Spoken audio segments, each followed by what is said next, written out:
Story 1. My cheating destroyed my marriage. I regret it deeply, but now my husband is out for revenge. Oh no, I need to call the police. What were they thinking? I got attacked by a woman around 35 years old, wearing a hat and dark glasses. Can you guess her age? That's the best description I could manage. I'm having a hard time understanding this. Let me start from the beginning. Maybe it will make more sense. I'm hoping that by writing everything down, I can figure something out. The shock of being attacked without reason in public is so different from anything I've experienced before. I just can't wrap my head around it. Just a few hours ago, life was great. I had a wonderful life, a beautiful home, money in the bank, and a husband who adored me. But that's not why I was so happy leaving the office on Monday. It was for a more private reason. My husband was away on business, and I had plans with my lover, John, when I got home. John is a recent addition to my life, and he's taken me to new places in bed. That's why I was walking to my car with a smile on my face. As I approached, I felt a hand on my shoulder. Hoping it was John, I turned around, only to be met with a fist to my face from an angry woman. I barely had time to see her face before falling to the ground, letting her kick me in the back without a word. Eventually, she left, and fearing she might return, I called for help. The ambulance took me to the hospital. I arrived before the night rush, so I passed out a bit and was quickly attended to. Besides a split lip and some bruises, I was okay. They warned me about delayed concussion symptoms and told me to ice the bruises before sending me home. The police questioned me, but with a vague description of a slender blonde woman in a hat and dark glasses. Catching her seemed unlikely. I couldn't even tell if she was a natural blonde or give a reason for the attack.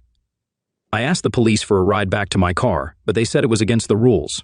I tried to put on a smile, but my lip hurt too much. Attempting to call John for a ride failed, so I had to call a taxi.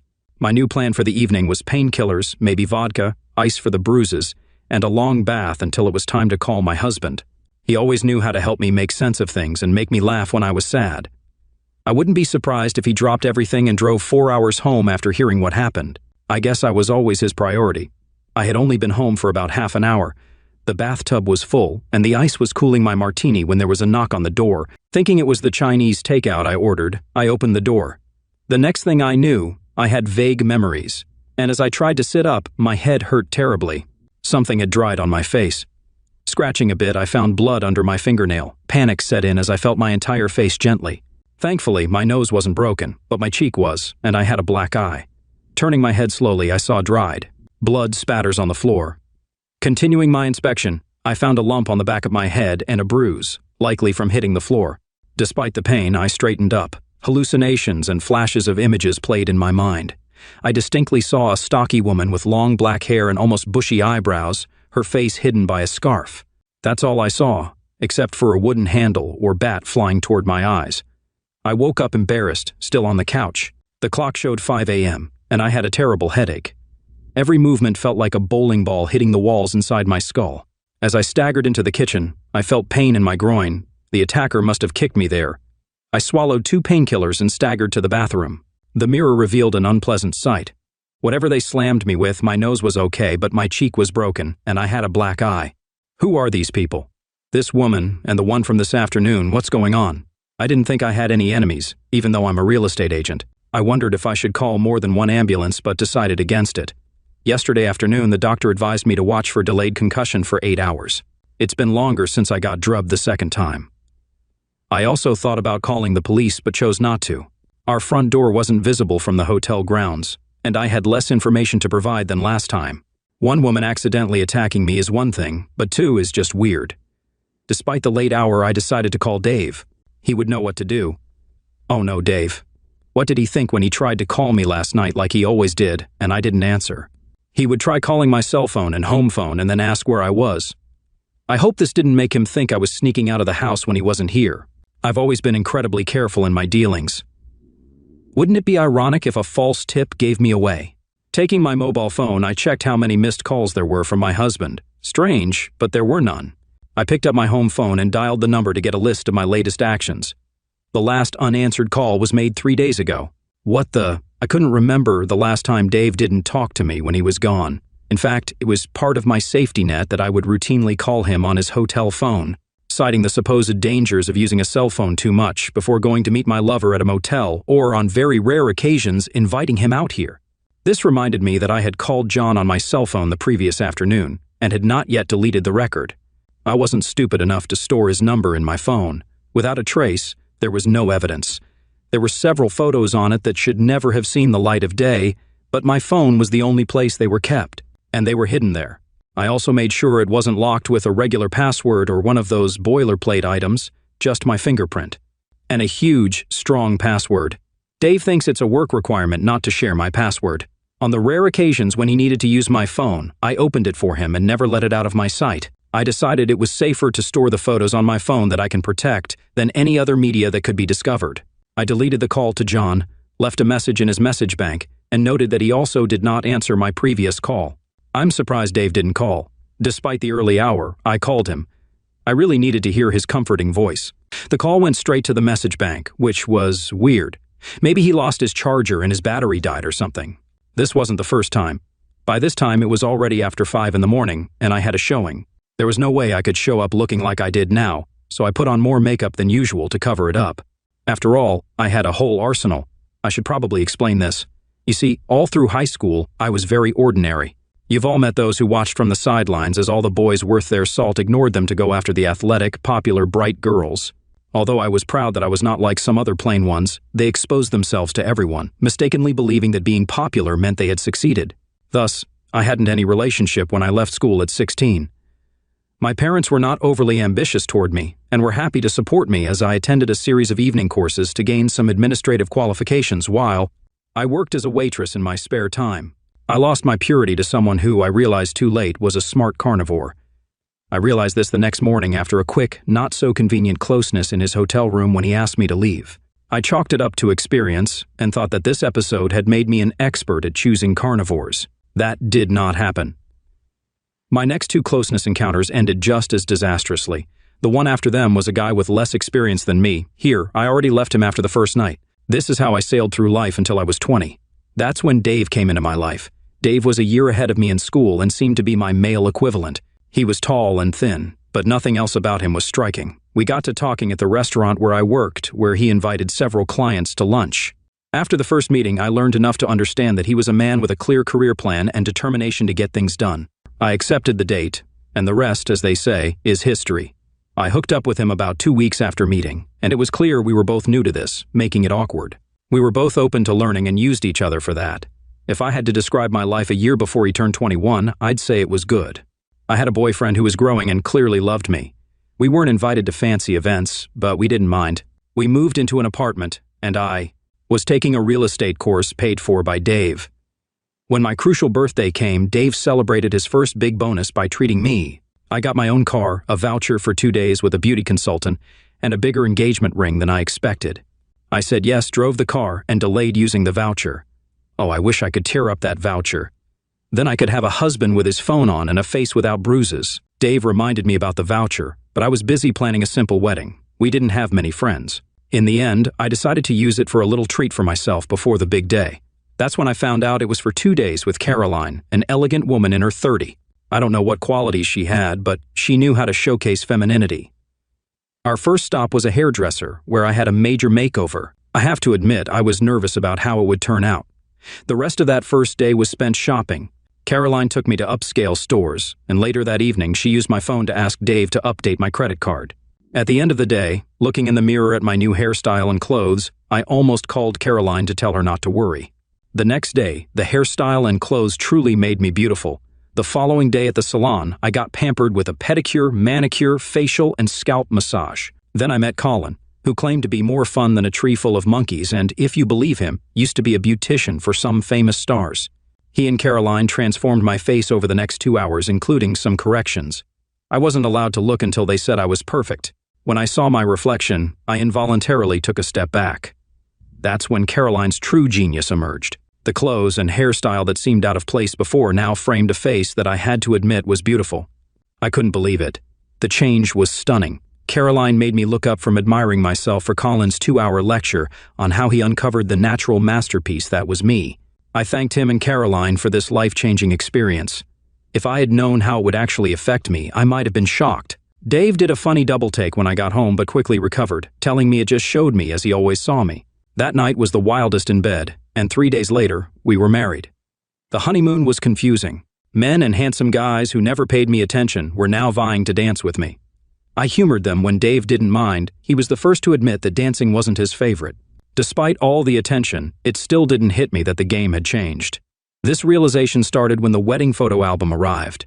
I saw that I was absolutely stunning, and for the first time I felt that I had married a man a bit shorter than me, noticeable in various settings. I probably feel this way deep down even today, which is neither logical nor fair. What have I achieved in the 5 years since my marriage compared to Dave? He built his business and was on his way to becoming a millionaire. I used my looks to sell real estate. Despite the unequal success, for some reason I felt superior. 5 years later, after revealing my true self, I became popular, praised, entitled, and, within 6 months, an unfaithful wife. In my defense, resisting temptation was extremely difficult. Suddenly, my mind, which believed my body was a 5 out of 10, was pursued by men who were 9 out of 10. It took waking up with a third such man for me to realize they were just more attractive versions of the carnivore who took my honor. From that point on, I had complete control in choosing my partners.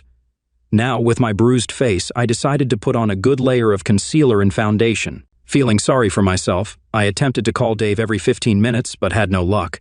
It took an hour and a half of layering until I managed to hide everything to my satisfaction. Unfortunately, I had no success in communicating with my husband, or explaining the strange behavior of the two women. To ease my loneliness, I made coffee and drank it, feeling more alone than I had in years. Making friends with women was always a challenge for me, and with Dave's unresponsiveness, I found myself isolated in my darkest hour. With an hour to spare, I texted John to call me when he could, then occupied myself with meaningless content in my inbox until it was time to leave for the office.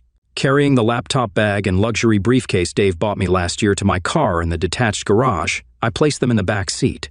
Slamming the door, I turned to the driver's door, and unexpectedly, she was standing right in front of me.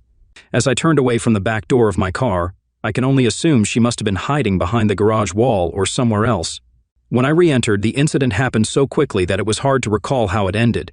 I remember falling to the ground, feeling someone's foot step on my hands, which I instinctively raised to protect my face. The blows eventually stopped and I ran toward the house.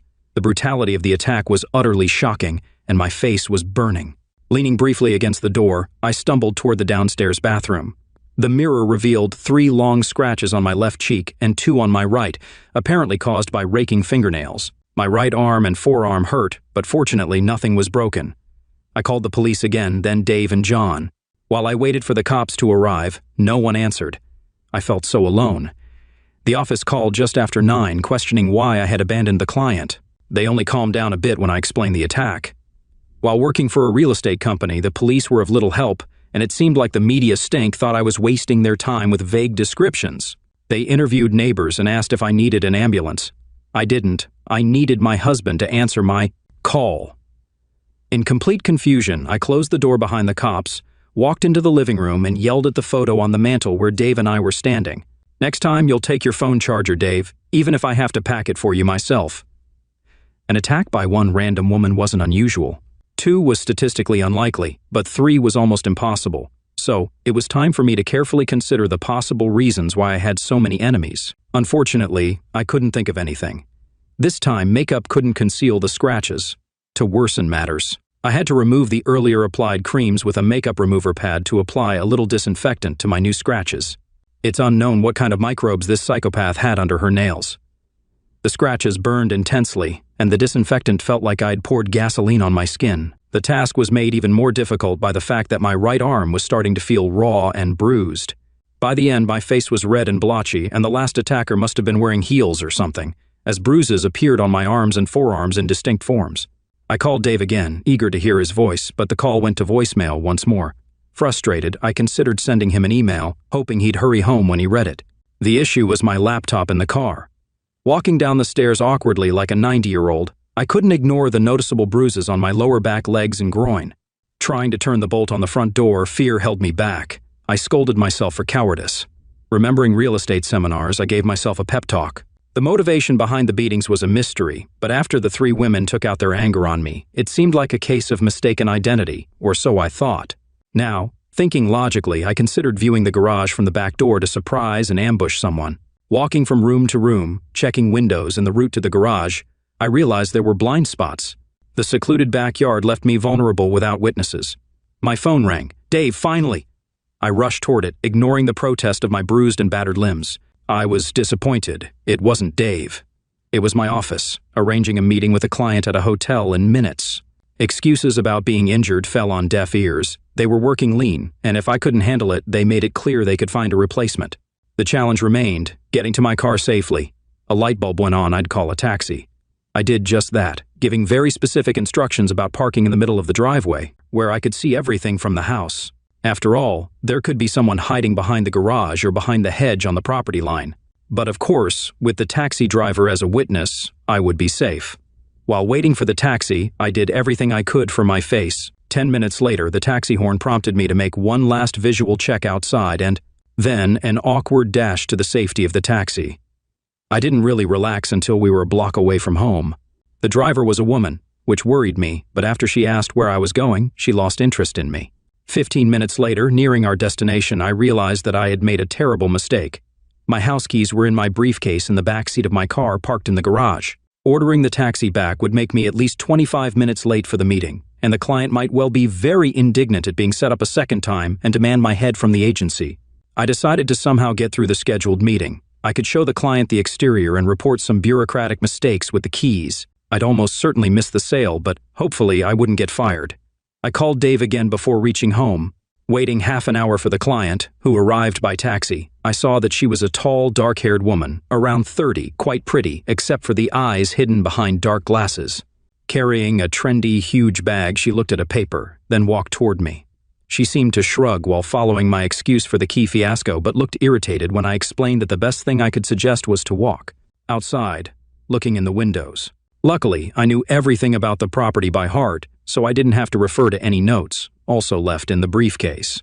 I knew in my heart that if this house didn't sell quickly, the owners might lower the price enough for Dave and me to buy it. It was a beautiful green area populated by young urban professionals. Dave and I would fit in perfectly here. We walked out into the backyard, where I pointed out a spacious art studio located separate from the main house. After I finished listing its features, I walked over to the master bedroom window and peered through the gap in the curtains to see how good the view was. I heard an inappropriate sound behind me. Looking back, I would describe it as a clicking sound. I turned and noticed the client holding a telescopic baton, one of those self-defense tools often advertised in women's magazines. Her cute expression turned into one of distorted hatred. I believe she hissed a bad word before swinging the baton forcefully at my head. The blow hit my hastily raised forearms, causing excruciating pain, and I actually heard a bone crack. I think the woman in her furious state heard it too. Her anger seemed to fade as she stood there watching me scream, lowering my hand as the pain overwhelmed me. However, some residual anger remained, and she struck the side of my head. I absorbed most of the blow with my undamaged hand, but it still knocked me to the ground. When I came to, the wild woman was gone, leaving me completely alone. Even though she disappeared, something fell from her purse when she pulled out the baton, a piece of paper that I saw her stuff into her bag. When I examined it, I found a photograph about a size lying face up on the ground. It was a familiar image, one of my favorites. I was perplexed about how this crazy woman got a copy. It was a selfie I took about 3 months ago, capturing an intimate moment with John. My phone was in my outstretched hand when I took the photo. Despite everything, I had the strength at that moment to press the button, and the excellent framing was purely luck. Recalling the crummy motel room we paid cash for, John and I, eager after weeks without intimacy, engaged in dirty and rough closeness. Despite the roughness, I experienced incredible, previously unknown pleasure. This photograph became the means by which the woman identified me, leading me to guess she might be Mrs. John, judging by her anger. I never inquired about John's wife, just as we never discussed Dave. I didn't consider it important enough to think about. Holding my damaged hand, I rolled into a sitting position. I didn't debate internally about calling an ambulance this time, I did. However, I avoided police involvement to prevent exposing my affairs, which could lead to Dave finding out and result in something terrible. The question of how John's baton-wielding wife got her hands on this photo occupied my mind as I staggered to meet the ambulance. I had never shared this photo with anyone or any other device, not even with John. Was my phone hacked? At the hospital, it was the same triage nurse, ready to call the police. I talked her out of it, convincing her it was an accident. Despite her disbelief, she respected my wishes after I vigorously shook my head when she inquired about my husband. They set my arm, administered strong painkillers, and then ushered me into a taxi. The considerate taxi driver took me straight to my front door, waiting until I entered and locked the door from inside. Against the doctor's recommendations, I washed down the painkillers with a large, very large shot of vodka while simultaneously concocting a story to tell my husband. I left him numerous confused and worried messages that he'll discover when he charges his phone. My attempt to call him again failed, so I remembered my idea to send him an email. Since my laptop was in the car and it was already dark, I wasn't going to take any more chances with another potential attack. Then I recalled our old desktop computer, which we used before getting laptops and which Dave continued to use occasionally. I turned it on and went to pour myself some vodka. When I returned, there was a small spinning hourglass on the screen and under it the word sync. Sync? What syncing? I responded to the call of nature, which took a while. Ever tried unzipping your pants side zipper with one arm in a sling? When I returned to the office, the computer had finished syncing, whatever it was syncing with, and what was displayed on the screen was terrible. Well, that clarified everything. Everything. Who were these awful women, and why did they do what they did? Oddly, this knowledge provided some comfort after the complete confusion of the past 24 hours. What the screensaver showed on our old home computer explained much more. It became clear why, for the first time in forever, my husband didn't call me during his business trip, why he didn't answer the calls, why he might never call me again, how I was considered an arrogant person and probably lost the rest of my life. I barely made it to the bathroom when I painfully vomited. Touching the tender left side of my face, I felt the purple bruise and scratches on the right. Before leaving the bathroom, I turned off the monitor displaying disgusting, destructive photos on the screensaver of a computer I hardly ever used. It displayed the contents of my phone, more precisely the photographs on it. They flashed on the computer screen, changing approximately every 10 seconds. Strangely enough, photographs of houses or specific interior elements were interspersed with much more graphic photographs. I recalled how, a couple of weeks ago, my boss hired a tech company to update our phones. I watched like a hawk while the technician played with mine. Now, it was obvious that at least one of these changes resulted in the photos I had so carefully hidden on it being transferred to my desktop, along with the rest of my photo folder. And if they could see the desktop of the old computer, could they? Oh no. Dave's laptop was much more modern than the old home computer. A feeling of dread came over me as I imagined Dave looking at the 100 or so trophy photographs. Photographs meant only for my personal pleasure. Photos of me and different men in different poses. Can I imagine Dave capturing photographs of my lovers' faces, printing them, taking them to my work, and comparing the faces to the names in their files with the help of our secretary, who always had a soft spot for him? Unfortunately, yes, I can. Names led to addresses. And wives who saw the photographs, wives who, in my case, provided the blows, scrapes, and bruises. After yet another unanswered call to my husband's phone, I struggled upstairs and checked his wardrobe. But what I saw only made my depression worse. Then, ignoring the terrible photos on the old computer screensaver, I turned on the monitor again and logged into our bank's online website. I saw a few tiny numbers where there should have been big ones. I dropped my chin to my chest. The realization of what a spoiled, conniving, entitled person I had become shocked me. The blow was as painful as all my physical injuries combined. Working with both commercial and domestic properties, there was never a shortage of male clients to choose from, and I made a choice. Perhaps in the early days, I tried to be very careful with my lovers. Back then, I had a strict rule: no photos, videos, or any traces. Oh, I did make a few mistakes along the way. I was almost exposed by one guy who wanted to continue the relationship after it had run its course, in my opinion. It was then that I decided to limit myself to married men who had as much to lose as I did. But I calmed down and relaxed some of my rules when it became obvious that Dave trusted me implicitly. Error. Big mistake. Huge. I should have stuck to the no photos rule. I kicked myself for my absolute arrogance, wondering how I could let this happen. I became the popular girl I dreamed of being in school, and somehow had to back up that popularity by sleeping with all the hot men. My mistake was thinking that my marriage could withstand the truth about its real nature. I'm not naive enough to believe that Dave would never discover my affairs. But I had a plan ready for that scenario. One I was confident Dave would accept. I figured he wouldn't easily find a replacement on my level, and ultimately he'd forgive me. My plan hinged on him learning about just one lover. I'd admit my weakness, claim he was a skilled seducer, shed some tears, promise it wouldn't happen again, and then ask him to let me share everything I've kept hidden. As I reflected, I wondered if this was merely a self-preservation tactic, a way to postpone the inevitable realization that Dave had no intention of forgiving me. He didn't catch me in bed with someone else, triggering my rehearsed response. How could I have predicted he'd discover me in intimate spaces with dozens of lovers at the same time? Story 2. I live-streamed my cheating fiancé on Facebook. And that's when the nightmare began. I can hardly believe I'm in this situation. I'm not sure where to begin. My fiancée and I have been together for 5 years. I'm in my early 40 and she's in her early 30. We're scheduled to get married this summer. Our love remains as strong as it was in the first few months of our relationship. We initially met at work, where we were colleagues in different departments. Our solid and respectful friendship eventually blossomed into something more. Throughout our time together, we've been genuinely happy. Our bed life is satisfying, we have no financial worries, and we share trust, respect, open communication, and common interests. We have a lot of fun together, and there's no mistrust or insecurity when we pursue our individual interests. One thing I must confess is that when we first met at work, she was engaged to someone else. While I never engaged in any unfaithful behavior, I'm not that kind of person. I have to admit there were moments when I felt she flirted with me inappropriately. Fast forward to this past September, with COVID more under control in our area, we hosted a small dinner party for 3 other couples on a Saturday night. My fiancée, who enjoys hosting such events, insisted on assigning seating at the table for everyone.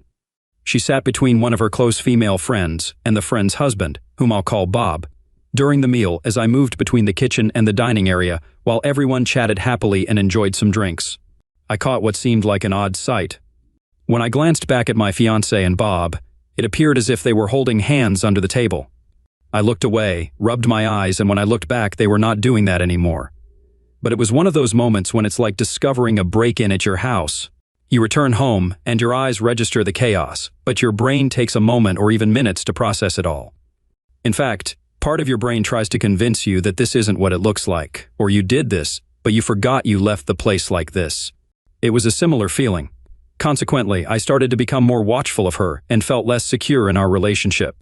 Fast forward to November, and I began to notice something. Some nights when we were both exhausted, we liked to unwind in front of the TV, each with our laptops or phones. She's active on Facebook with many friends, so she spends a lot of time there during our relaxation sessions. However, starting in November and continuing to the present day, I noticed that she positioned herself just subtly enough so that I couldn't see her screen. It was a subtle change, but I don't think I was imagining it, as we used to be able to see each other's screens when sitting on the couch together. Before this, I considered inviting Bob and his wife to our planned January vacation. However, I dislike Bob and a lingering feeling of unease made me hesitant. But since I couldn't provide solid reasons for excluding them, my fiancé grew frustrated with me. In any case, due to circumstances like COVID, we ended up having to cancel the holiday.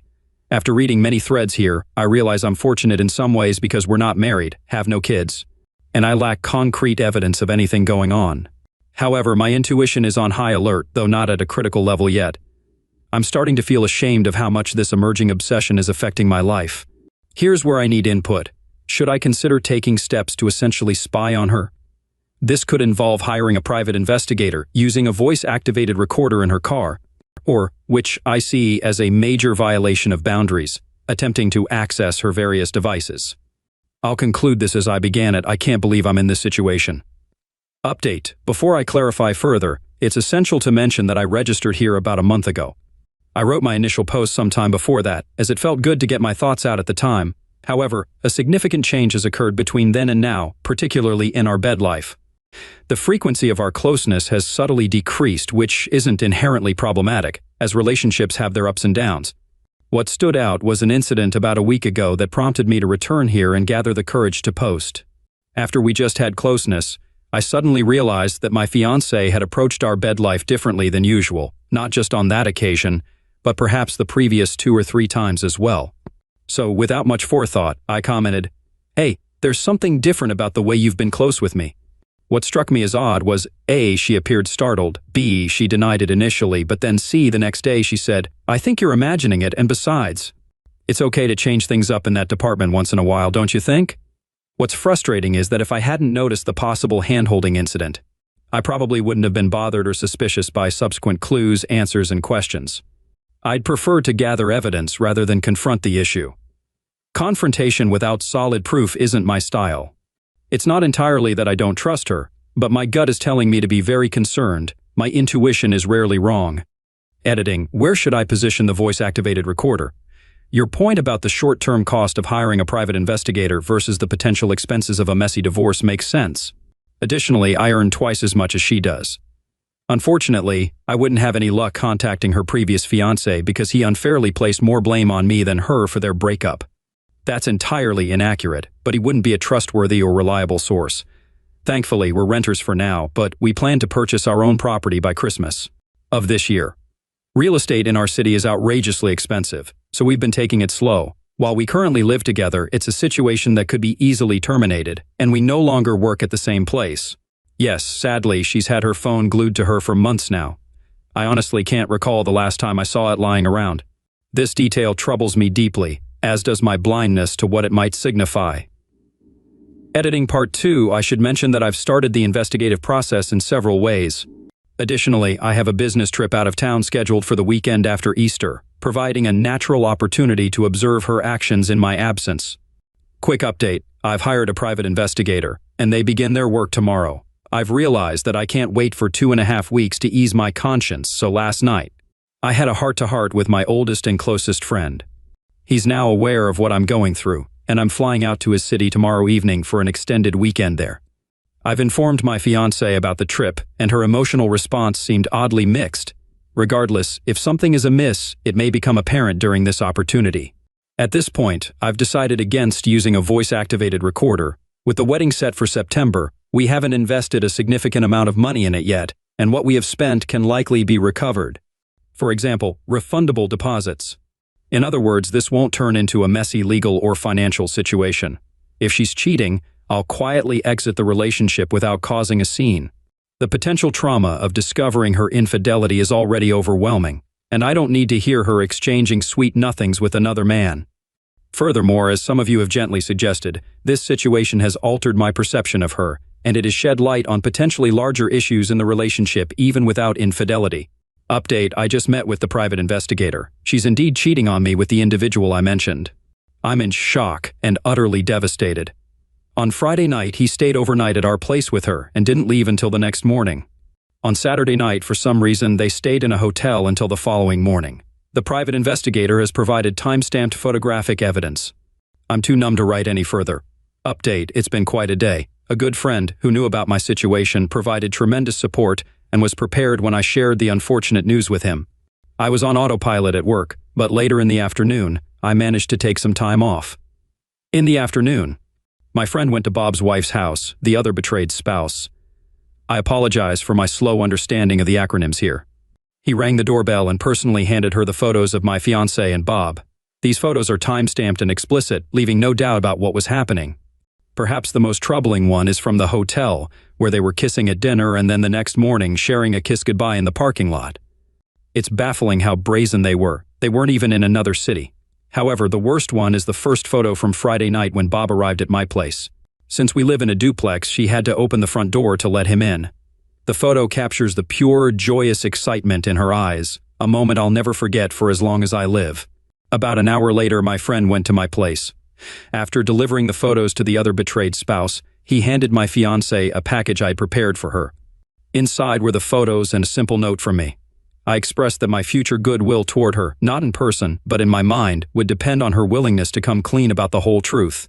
I informed her that our relationship was over, and I never want to see her again, let alone think about marriage. I gave her until Thursday afternoon to move out of our place, which I entirely cover financially, and I requested that she leave her engagement ring in a clearly visible spot. Not even 5 minutes before my friend dropped off the package with my fiancé, I missed 2 calls from her. She followed up with several nervous texts asking my whereabouts, why I wasn't answering, and why I wasn't at work. I can only guess that Bob had called her in a panic, perhaps thinking someone was on to him and they could get away with it. After receiving my package, about half an hour later, more missed calls and texts from her asking me to call her. Then came a text saying it's not what it looks like. Unbelievable. Just before I started typing this, I received 2 very emotional voicemails from her. The first one was nearly unintelligible as she screamed and cried, and in the second, she admitted that she couldn't deny the photo's reality but claimed it was the first and only time they had ever done anything. She suggested that Bob took advantage of her when they got too drunk on Friday, and one thing led to another. I then told a lie, which is unusual for me, but I texted only one thing in response. I saw you 2 holding hands under the table at our dinner party in September. The same private detective has been gathering evidence for months now. I only asked for the photos from this weekend to make it undeniable. We are finished. However, if you want this to end as amicably as possible, You must do the right thing and A, stop lying, B, stop taking me for a fool, and C, tell the whole truth. I don't actually care what you have to say. But if you don't come clean to me and thus to yourself about why you did this, I guarantee you will continue to repeat this destructive cycle for the rest of your life. I haven't received any response at all. I want to express my gratitude for the advice from people here, even those suggesting a more drastic approach like sharing this with her. Family. However, that's not my style. I know myself well. This situation is and will be profoundly traumatic. For me to survive, I must stay true to who I am. While I appreciate stories of people seeking revenge for infidelity, planning and executing such things is not in my nature. My strength will come from not having an in-person conversation with her about this, permanently ending our engagement, refusing to entertain the possibility of reconciliation, and asking her to vacate our shared space. Lastly, I have to admit a petty thought.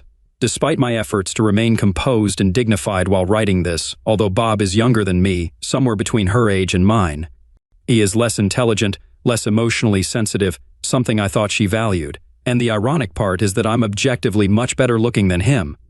I know it sounds superficial, but it's true. I've often been compared to a well-known British movie star in romantic comedies. This guy, while more muscular, looks like a bulldog. I just can't comprehend it. He and his wife also have 2 young kids, so there's that too. I apologize for not fully addressing various questions some of you have asked this past week, but I feel like I've been navigating from one nightmare to the next. At least now I have the peace of mind that I'm not losing my sanity. I have a therapy session booked for next Tuesday, the earliest available, and I'm staying with my friend. Fortunately, he's single, so I'm not inconveniencing a family. I'm also sorry for the scattered nature of this message, but it reflects the state of my mind. Update: as expected, the past day and a half have been incredibly tough. On Monday night, my now ex-girlfriend figured out where I was staying, came over, and insisted that my friend let her in. He didn't allow her in, and in fact, he had to physically stop her from entering. This led to a barrage of texts and tearful voicemails where she expressed a desire for a second chance and claimed that the past weekend was the only time they had a physical affair. She admitted that it had been an emotional affair since last July 2020. I chose not to respond to any of her messages, so after a day of attempting to shower me with affection from Monday afternoon to Tuesday afternoon, her texts turned nastier. Last night, she asserted that my attempts to break up her relationship with Bob and the other betrayed spouse were ineffective and would fail because the other betrayed spouse understands the value of forgiveness. I find it rather astonishing that she, A, believes she has insight into the other betrayed spouse's mindset, and B, that the other betrayed spouse has already granted such swift forgiveness. Finally, I broke my silence and asked her a simple question: why? After some hesitation, she essentially conveyed that because I'm a perfectionist, she stopped feeling like she could freely express herself with me. Early in our relationship, around the 2-year mark, she claimed that Bob makes her feel secure and protected, and that they can discuss anything. When I pressed her for details on how I hindered open communication, she could only recall minor arguments from the early stages of our relationship, which A, I believed we had resolved, and B, weren't solely related to my perfectionism. Despite everything, she wants us to try again and insists that she's willing to do whatever it takes. She has asked me not to confide in anyone, such as my family or friends, about this because she believes we can fix it. I, however, don't believe her at all. At this point, I feel completely drained of emotions and utterly exhausted. I haven't had a proper night's sleep since Sunday, so I might consider taking some sleeping pills tonight. On a final note, apologies for the disorganization. My self-esteem has taken a severe blow. My emotional and spiritual image of my ex-girlfriend has been shattered, making any future with her impossible. Trust has been irreparably damaged. While I do have some sense of relief that I've avoided a life with someone of such low integrity, I can't help but dwell on physical aspects. I'm plagued by humiliating questions. Did I not satisfy her enough during our intimate moments? Was my physical appearance not to her liking? Did she desire a different body type? Although I have no knowledge of their actions, the mere thought is incredibly distressing. Update: the past week has been absolutely unbelievable. It's as if it flew by in the blink of an eye, yet it felt like an eternity. Wednesday night was a mess. My fiancée called me and adamantly declared that she would not move out under any circumstances. I responded by telling her that she had to, or else I would share the incriminating photos with her family. Harsh words were exchanged between us, and I had a sleepless night. Thursday morning, I received the sweetest text from her, full of apologies for the previous night's altercation. She promised to pack her belongings and spend the weekend at a friend's place, pleading with me not to disclose anything to anyone. She believed we could mend things and make them right. I questioned why I shouldn't reveal the real reason our wedding was off, and she insisted it would ruin any chance of reconciliation. I returned to my place on Thursday night, and it was incredibly difficult to be there. I mentioned before how it felt like a break-in, but with a twisted twist where you know your house has been invaded, yet your eyes fail to provide concrete evidence. Most of her belongings were gone, but she had left behind the engagement ring. Something compelled me to reach out to my fiancé's ex-boyfriend, the one she cheated on with me. I found him easily on Facebook and sent him a message, letting him know I had something important to discuss, and asking him to call me. To my surprise, he called within 45 minutes. Our conversation was brief, but impactful. I learned a crucial piece of information. Their engagement had ended because of her repeated infidelity. He had an event to attend that night, but invited me to have dinner with him the following evening. As I drove the 3+ hours to his town the next day, I finally had the chance to reflect on the incredible 100 hours or so in my life. The revelation that my wayward fiancé had cheated on the previous man filled me with a whirlwind of emotions: anger, relief, sadness, confusion, embarrassment, and many more. About an hour away from his place, I mustered the courage to pull over at a picturesque rest stop. I dialed the number of the other betrayed spouse, not expecting her to answer. To my surprise, she did. There were lengthy, tearful silences on her end. She revealed that her husband had cheated on her before their wedding and when she was 6 months pregnant with their second child. They had worked through their issues, and as far as she knew, everything was better. Disturbingly, despite her husband's multiple infidelities, she framed my wayward fiancé as the aggressor and her husband as the victim of a predatory woman. What shocked me even more was her statement that many people knew about my fiancé's infidelity with her ex-fiancé, but had kept it from me to spare my feelings. Finally, when I inquired about her plans, she revealed that he was willing to do whatever it takes to mend things with my wayward fiancé, including counseling and full transparency. For these reasons and more, she decided to stay with him. The most important detail she casually mentioned at the end of our conversation was her eagerness to start over with him after Easter weekend, as he had an unexpected business trip over the weekend, leaving on Friday and returning yesterday, Monday. With the fog of deception from my wayward fiancé finally clearing, my senses were on high alert, and I immediately contacted my excellent private detective to inform him of this development. After the initial exposure of the affair, he had advised me to retain his services a little longer because it's common for exposed individuals like Bob to continue their affairs, but become more cautious about concealing them. Consequently, I authorized further investigative work on his part. I met with my wayward fiancé's ex, and we went to a steakhouse. The first 30 minutes were incredibly challenging, with two men who had both been betrayed by the same woman, each grappling with a whirlwind of emotions. However, the conversation gradually improved. He shared details about my wayward fiancé's numerous infidelities that he knew of during their relationship and his deep regret for repeatedly taking her back. Strangely, what convinced him to reconcile with her was her comparing him favorably to her other partners, saying, "How could I be so foolish to be with an inferior man when I have you?"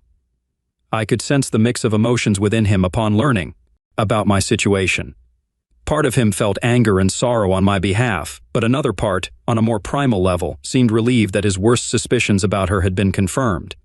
I understood this complex response and didn't interpret it as deriving pleasure from my suffering, but rather as finding closure that it wasn't about him or his shortcomings in their relationship.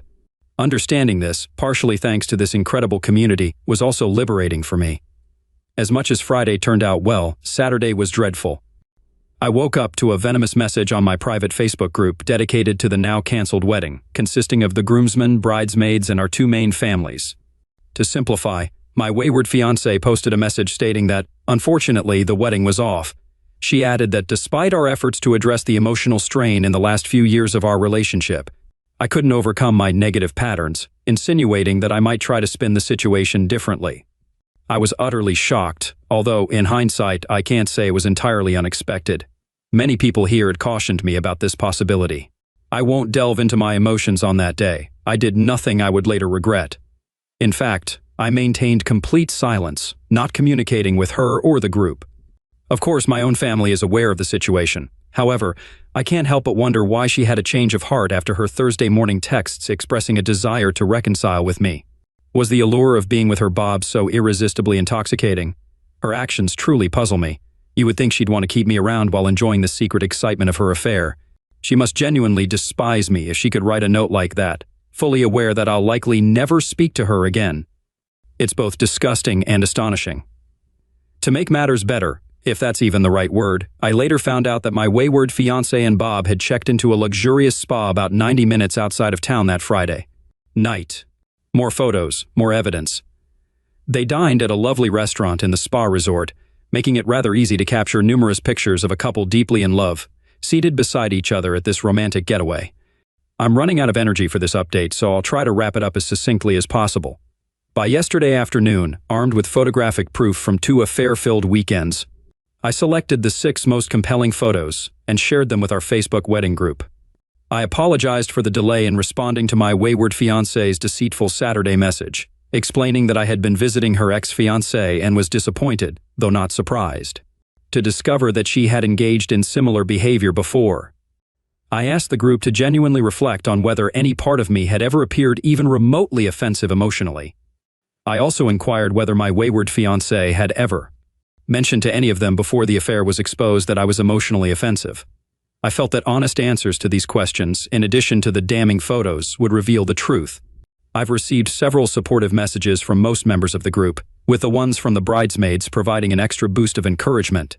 Her father has invited me for coffee this week. He holds me in high regard, however. I'm not entirely sure I want to meet him, despite our close relationship. Lastly, as liberating as it has been to break free from this tumultuous relationship that lasted 5 years, most of me is shattered beyond belief. I not only question my supposed ability to observe and understand someone I lived with for 5 years, but I'm also deeply concerned about the profound damage this experience will inevitably inflict on all my future relationships. Yes, I am free, but I will never fully trust again. Update: I want to address something that many people have inquired about, but I haven't mentioned yet. She is an exceptionally beautiful woman, often compared to Blake Lively in terms of her looks. I hope it's okay to use celebrity names here. If not, I apologize and will edit it. I want to clarify that I'm not mentioning this because I want her back. I'm simply highlighting that throughout her life she has always turned heads wherever she goes. Her ex mentioned on Friday night that part of the reason he kept taking her back was because he felt he would do anything to keep such a stunning woman in his life. Since discovering her infidelity, my attitude has certainly changed. However, it's possible that my biggest struggle right now, my complete and utter blindness to what was happening, stemmed from believing that the woman inside mirrored the beauty on the surface. I didn't hire a private investigator to gather more proof because the initial photos told me everything I needed to know. What left me in disbelief was the fact that after all that, both she and he could, within days, continue their affair so openly, as if D-Day meant nothing. Part of me had thought that the private investigator might find nothing this past weekend. Those photos shattered any lingering hope that this could be overcome. I appreciate the harsh reality check provided by the additional evidence. I wanted to give her the opportunity to confess to her family and our wedding party on her own terms. Some of our discussions last week indicated that she might take that option. My basic threat of saying, "If you don't tell the truth about why the wedding is off, I will have to be the one to do it," was not some kind of game.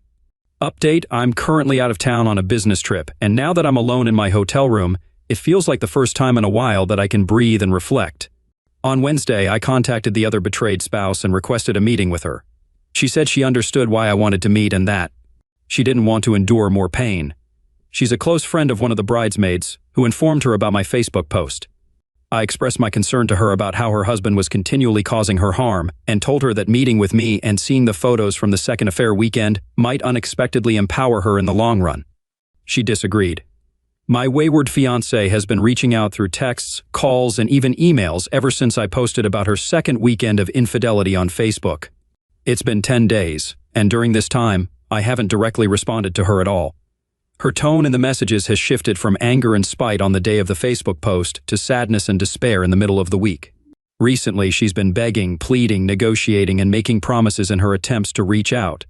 I discovered a handwritten letter from her in my mailbox explaining why she believes she deserves another chance and outlining a plan to make amends for everything. I believe it was the right decision to reveal the true reasons for canceling our wedding to our friends and family. Not only did it immediately refute her false claims of me being an offensive person, but it was also the least severe consequence of her not choosing the path of honesty to explain why our relationship ended. I've talked to the groomsmen and 2 of the bridesmaids, and it's evident that they swiftly supported me and turned against her for her infidelity and her audacity in suggesting that I was offensive. Part of me is superficially concerned that her sudden change of heart and desire to reconcile may be influenced by the community's response to her actions. I worry that if there had been less condemnation from our group, and if a few had believed her lies, she might not be so quick to beg for my forgiveness. However, I can't dwell on that. I know it might disappoint some of you, but I agreed to meet with her father on Thursday. We met for afternoon drinks at his golf club, and our conversation was long, difficult, and intricate. Her father holds a prominent position in our city and is a highly influential individual. I need to be cautious with what I share beyond that. He confided in me that he had 2 significant affairs when my wayward fiancée was younger, something she never disclosed to me. He feels responsible for her infidelity toward me, explaining that she has always looked up to him. He admitted that he didn't do a good job of explaining to his daughter when both affairs were exposed why his actions were so wrong, and how they might have harmed her mother, the children, and the extended family. He told me that my wayward fiancée has never loved another man as deeply as she has loved me, and this is the first time someone has held her accountable for her poor behavior. He suggested that I possess significant power in this situation and have an opportunity, akin to a god, to grant his daughter forgiveness and redemption. He believed that my ability to forgive her and rebuild our relationship would not only demonstrate greatness but also ensure her unwavering loyalty to me for life. I must admit that there was a certain allure in the ideas surrounding those words. However, he made a mistake when he mentioned that, due to his influence and reputation, he could open doors for me through certain means. I could see how his name could indeed enable such actions. Yet, when he proposed this to me, I lost my composure. In a split second, I realized that there was little difference between his belief that his name and power could absolve any wrongdoing and my wayward fiancée's belief that her physical beauty could excuse her numerous infidelities. Thanks to the insights I've gained from this thread, I found the words to respond. I don't think you understand. It will take years for your daughter to re-enter my life in any capacity. I explained, for me to consider being with her again, I would need to see genuine understanding, empathy, self-awareness, and sincere remorse. I also noted, her journey toward that will be long, as she has engaged in this behavior for years, and her damage runs deep. To his credit, he respected my stance and asked for more time. On Friday morning, a few hours before I was scheduled to go to the airport, the other betrayed spouse called and, with a trembling voice, requested to meet for coffee. I agreed to meet out of respect and dignity. I won't divulge the details of the painful 40 minutes we spent together. However, witnessing the second set of photos was a harrowing experience for her, and it was difficult for her to process. By the end of our conversation, though, she seemed to be making some progress in coming to terms with the reality of her husband's actions, with one of her own friends no less. I believe she has started her own slow and challenging journey toward healing. I briefly considered directing her to this thread, but I ultimately decided to keep this private, not wanting to complicate an already complex and sensitive situation further. Finally, yesterday, just before dinner, I received a lengthy email from my wayward fiancée's mother. She showed empathy for how I might be feeling, but went on to share that her daughter had confessed all the details of her affair to her. She mentioned that her daughter was utterly broken, and she requested that I, to some extent, take time to consider giving her another chance. It felt as though my pain and emotions in all of this were relegated to a mere afterthought. Update, I got back home yesterday evening, and true to her word, my wayward fiancée had left a handwritten letter in my mailbox. Initially, I resisted the temptation to open it, and even went to bed undecided about whether I should read it at all. However, sleep eluded me, and I eventually gave in, opening the letter. My intention was to sleep on it, gather my thoughts, and then share a summary of the letter here. So here I am today. She began with a straightforward apology, expressing her deep regret for the pain she has caused me. Next, she mentioned that she and her Bob have decided to end their relationship for good. She then delved into explicit and almost clinical detail about how I had been her best lover, offering comparisons to Bob and her previous partners. While I no longer care about this aspect, I'll give her credit for the level of detail she provided, which was both unusual and somewhat touching. She proceeded to lay out a timeline of how things unfolded. A few weeks before the September dinner party, where I suspected they were holding hands under the table, Bob called her to discuss his marital issues with his wife, who happened to be my wayward fiancée's friend. Apparently, he sought her insights. They met for coffee one workday morning, roughly 7 to 8 days before the dinner party, which led to a week of texting between them. On the morning of our dinner party, while pretending to be on an extended shopping trip, they met in a park. There, he confessed his deep infatuation for her. She admitted to feeling ashamed for falling for his words, but his primary argument was that if she felt even a fraction of what he did for her, she should scratch that itch before committing to marriage. She claimed she firmly declined his proposition, but during the dinner party that same evening, he played footsies with her under the table. She regarded it as unlucky that I happened to glance back just as he made physical contact with her. She mentioned he initiated this as well. Their first kiss happened in late October, incredibly, while she was visiting an affair partner and the other betrayed spouse's home for drinks and dinner during a weekend when I was away. The other betrayed spouse had gone to put their children to bed after dinner, and during this time, he passionately kissed my wayward fiancé while his wife was out of the room. She acknowledged it was wrong but found it thrilling. Throughout November, he apparently pressured her heavily to get me to agree to have him and the other betrayed spouse join us on our January vacation.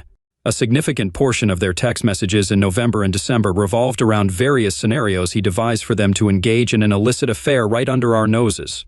She provided vague details about when their affair began, mentioning it started in early February. They insisted on meeting in my house as often as they could manage. She claimed that his ultimate thrill was to humiliate me. Surprisingly, her main argument was as follows. She acknowledged that infidelity might run in her family or be in her DNA, but she claimed she was completely willing to leave all of that behind because I am the perfect man. Her twisted logic was that by having this affair, she could cleanse herself of her demons and prepare for a committed life with me. She also mentioned that one of the main attractions of the affair was her strange aversion to this man, the very one who made her feel safe and secure, combined with his desire to humiliate me. She believed her self-disgust for choosing him would finally help her overcome her last temptation to cheat. Additionally, she stated that she would be living with her parents indefinitely. She expressed her intention to undergo therapy for the first time in her life. She promised to write me a monthly letter to update me on her progress. She claimed she wanted to win me back, but only on my terms. She admitted that my decision to cut her off the way I did made her realize how much she truly loves and wants me, and she was devastated by her actions. Regarding her previous comments about emotional offense, she sort of apologized, particularly for their public nature, but she didn't completely retract her statements. Instead, she recalibrated her remarks to suggest that I hold myself and others to too high a moral standard, which she finds suffocating. She acknowledged her admiration for my integrity, but argued that it's impossible to live up to the perfectionist ideals I hold for myself and others. She suggested I reflect on this last comment. Honestly, after reading all of this, I'm too emotionally exhausted to express how I feel. I don't even know which emotions are left or available to me at this point. I'll never be able to see her in the same way again. Perhaps I'm too demanding in my standards, and maybe I need to be more forgiving when it comes to my own flaws and those of others. But there are aspects that still pull me toward her. Rest assured, I will continue to maintain no contact with her. The other betrayed spouse has reached out to me, requesting another coffee meeting this Thursday because our previous coffee chat apparently helped. Update: the community's analysis of my wayward fiancé's letter provided the necessary wake-up call for me to read her words with the insight needed to see through all the nonsense manipulations and evasions. My challenge was to retrieve the engagement ring while still maintaining my no-contact stance with my wayward fiancé. So, late on Tuesday night, I sent an email to my wayward fiancé's father expressing my appreciation for his daughter's letter, but explaining that by not returning the ring, she wasn't respecting the boundaries I had set. He responded early the next morning, agreeing with me and suggesting we meet for lunch at an exclusive restaurant. What a family indeed. During the first half of our lunch, we talked about everything but the underlying issue at hand. It was like skirting around a 700-ton iceberg beneath the surface of the conversation. Eventually, though, he produced the ring and returned it to me, but not without some theatrics. He continued to blame himself for his daughter's problems and mentioned her mental health being under great threat due to the shock of being denied something she wants, which apparently is me, for the first time in her life. However, things took a sour turn between us when, near the end of the meal, I leaned back in my chair, observed him carefully for about 10 to 15 seconds, making him quite uncomfortable, and then said, let me tell you something. By the time I was 13, and it's possible I was even younger, my mother instilled in me a powerful mantra: take responsibility for your actions. When I was younger, I was skilled at finding ways to shift blame for my wrongdoings onto others or other excuses. My mother taught me before I was even in high school that it is liberating to own up to our mistakes. It's empowering. He appeared torn between anger and embarrassment, and a lengthy silence hung between us. I gently slid a photocopy of his daughter's letter across the table, saying, "I'm sure you haven't read this." It was evident that there was no way he had read the letter in its entirety. He crumpled it up and pushed it back across the table to me. Then, in a sinister tone, he said, "If you can't accept your fiancé's truths at face value, then you two have no hope of reconciling this unfortunate temporary situation." When I looked at him, utterly stunned, and said nothing, he continued, It would please me to see you two back together. I don't appreciate the way you spoke to me this afternoon, and frankly, I thought you had considerably more class than this, but I'll attribute it to the grief you're experiencing. You need to do the right thing here." So I asked, "And what is that?" He just stared at me for about 5 seconds, said nothing, walked over to pay the bill at the front, and then left. So that man could have been my future father-in-law. But in reality, I had a great coffee meeting with the other betrayed spouse a few hours ago. It was tough because I shared the contents of my wayward fiancé's letter with her, although I chose not to show it to her for various reasons I'm content with. She then proceeded to tell me her husband Bob's version of events, which was quite astonishing. It was essentially my wayward fiancé's letter.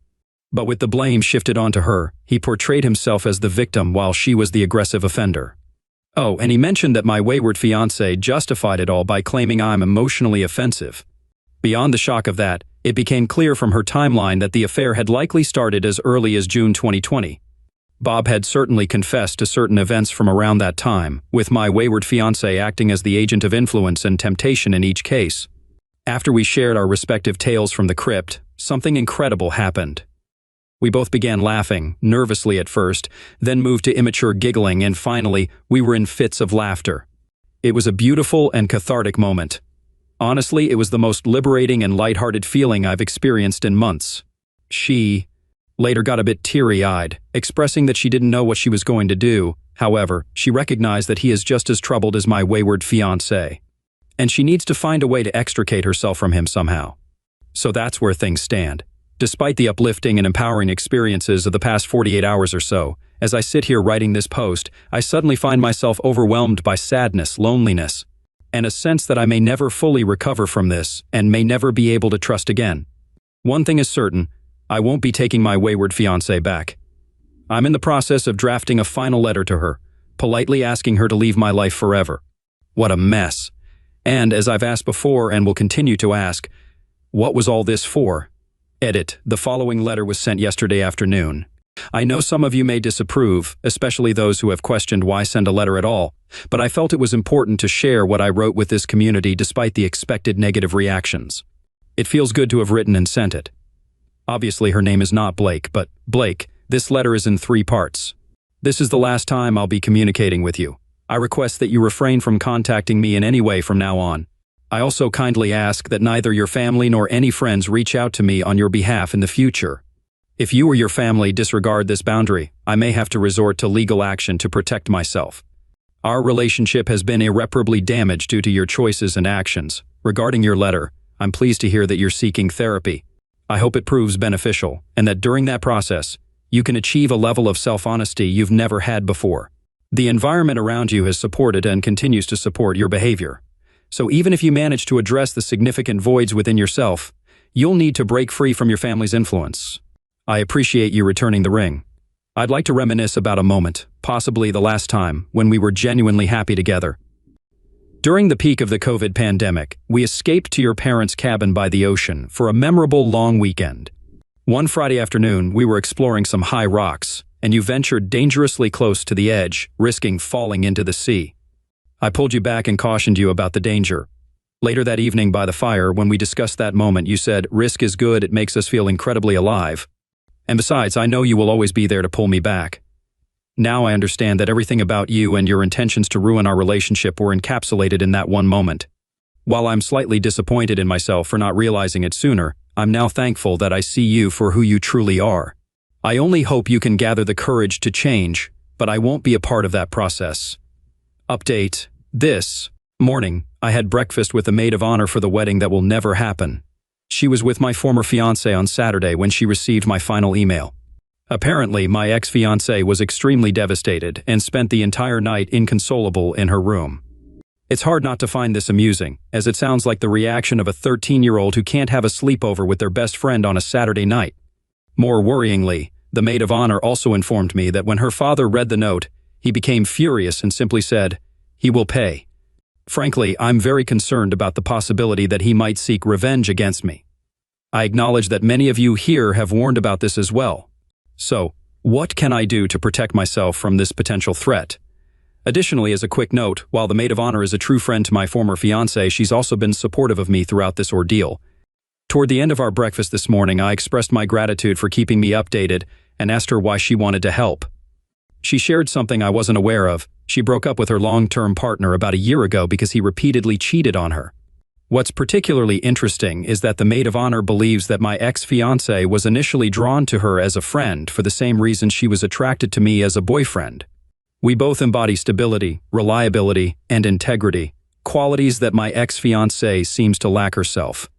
The maid of honor wasn't surprised that my ex-fiancé cheated on me, as she believes she has a history of doing so, although she thought I might be an exception. She continues to be a friend to my ex-fiancé, but also empathizes with me and believes I've done the right thing. Now, on to some concerns about the other betrayed spouse. Until Thursday, we had been exchanging light texts every day, offering support and encouragement. However, I haven't heard from her since we met, which is understandable, considering we're both dealing with our grief. In addition to not hearing from her, the maid of honor mentioned that the other betrayed spouse has been sending numerous angry and hurtful messages to my ex-fiancé via text, phone calls, and emails over the past few days. This raises a concern and a question for everyone here. Concern. I worry that the other betrayed spouse's anger toward my ex-fiancé might be influenced by Bob's negative influence, and she might be inclined to place blame solely on Bob rather than the wayward spouse. I'm concerned about her well-being. This leads to the question, what should my boundaries be in this situation? I feel that as you all have supported me gently, I should do the same for the other betrayed spouse. However, I believe that I can guide but not insist, just as you can lead a horse to water. I wonder how persistent I should be in offering support. Many of you have suggested being there for her, and I have tried to do that. But I can also understand why I might remind her of the pain she's experiencing, and talking to me might bring back memories of the similar harm done to her. I appreciate your help in advance on these matters. As for myself, I'm experiencing emotional ups and downs. I have no desire to have my ex-fiancé back in any form. This is who I am now. However, I'm currently struggling with the idea of closeness in future relationships. I'm afraid quite strongly that I'll bring a lack of confidence to the process, which has never been an issue before. Closeness has always been a positive, powerful, life-affirming experience for me, and B, I'm concerned that intrusive thoughts will intrude when I'm trying to enjoy the company of someone completely different from my ex-fiancé. Perhaps these concerns are somewhat irrelevant at this point, since my focus should be on surviving this next period without dwelling on the idea of a new relationship. I apologize for the disorganization of this post. It's more of a mind dump after a crucial meeting with someone deeply involved in this situation from both sides. Best of luck to everyone. Update: this morning, the police called me to let me know that my ex-fiancé, who had previously been unfaithful, has made a false accusation against me. My lawyer is aware that I use this forum and, while acknowledging its positive impact on my mental well-being, has advised me not to discuss any further details until this matter is resolved. Needless to say, this accusation is entirely untrue, and I am deeply distressed. Update: it's been quite a draining month. Even though I haven't posted here in a long time, I still lack the energy to provide a detailed account of all the recent events. Here's a concise summary. The good news is that the police investigation didn't last long, only 11 days. My lawyer called me on the first Monday in May to inform me that the police were dropping the case, and that was the end of it. I continued going to work during that week and a half as it helped me stay sane. When I received the good news, it took me a few days to process everything properly. By the end of that week, I decided it would be good for my mental health to take a 5-day staycation. I took Monday through Wednesday off last week.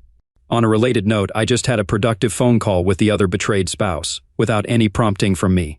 She acknowledged that our brief kiss was inappropriate and driven by a desire for revenge more than anything else. She fully understands why we can't see each other in the near to medium-term future, so that shouldn't be an issue.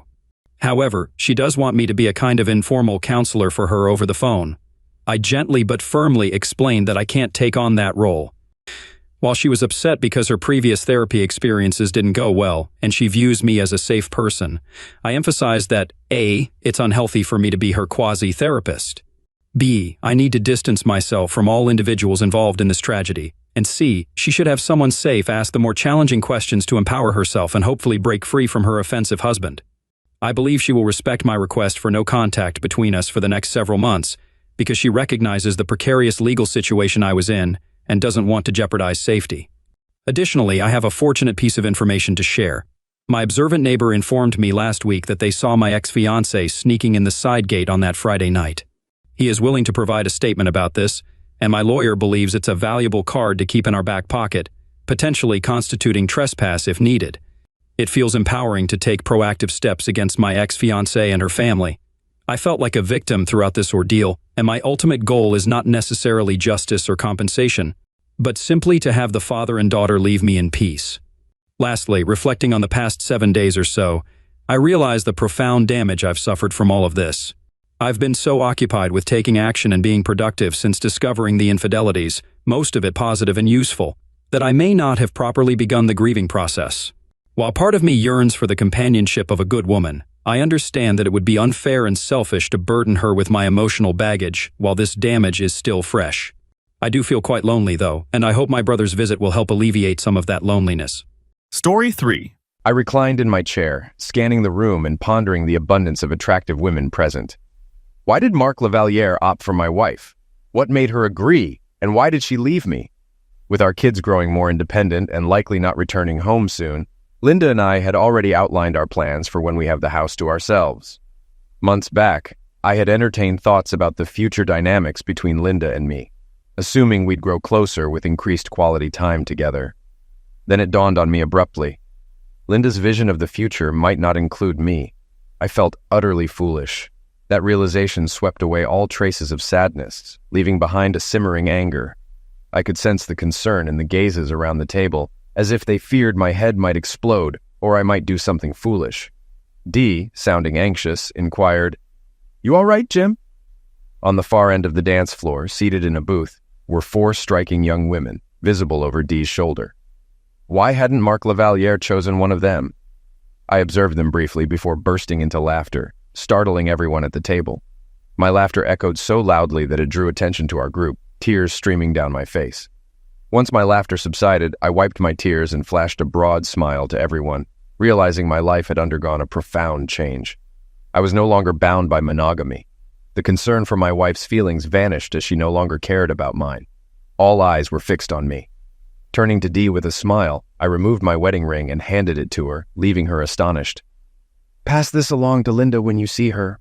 I have matters to attend to." Standing up, I tossed a $10 bill onto the table. "That's for my drink. Since you were so supportive of Linda's infidelity, you can cover it." As I walked away from the table, my former friends called out to me from the club entrance. I pondered what I would say if they attempted to follow me. But one thing was clear. Any husband who disregarded my warning and pursued me would meet a broken nose. Lost in thought, I contemplated Linda's pursuit of selfish pleasure and my own intentions for self-indulgence. Upon reaching the hotel, I inquired about available full-size suites at the front desk. The clerk regretfully informed me of their unavailability, but suggested a honeymoon suite instead, listing its numerous amenities. "I'll take it. There's no need to keep the room I'm currently in since it's late at night already.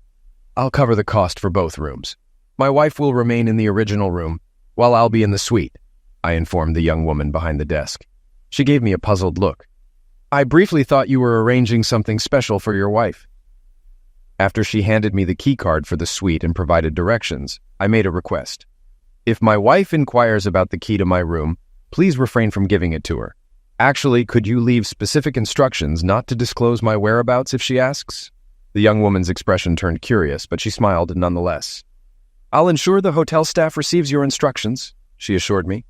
I returned to my previous room to gather my belongings, leaving Linda's items behind in the trash bins. Taking the elevator to the top floor, I marveled at the spacious honeymoon suite, complete with a jacuzzi on the expansive balcony with a city view. I had brought an expensive tuxedo along in case we decided to indulge in late-night drinks at one of the upscale nearby restaurants. Donning my jacket, I made my way back to the club, stopping by the ATM for some cash. Upon my return, a long line had formed at the entrance. Approaching the doorman confidently, I slipped him a $100 bill with a smile. In return, he opened the door and welcomed me inside. My former friends were seated at a table as I entered. Scanning the club, I hoped to spot what I had observed earlier, a table by the dance floor occupied by 4 stunning young women.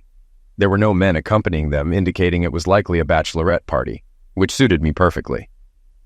Walking through the club, Dee spotted me and attempted to wave and call my name as I passed their table.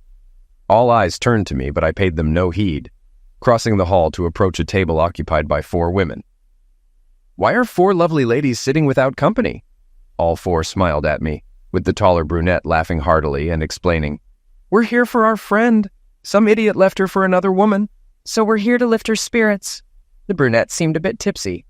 Well, if you don't mind, I'd love to dance with your friend and help cheer her up. I turned to the petite redhead who smiled and offered her hand for me to help her out of the booth.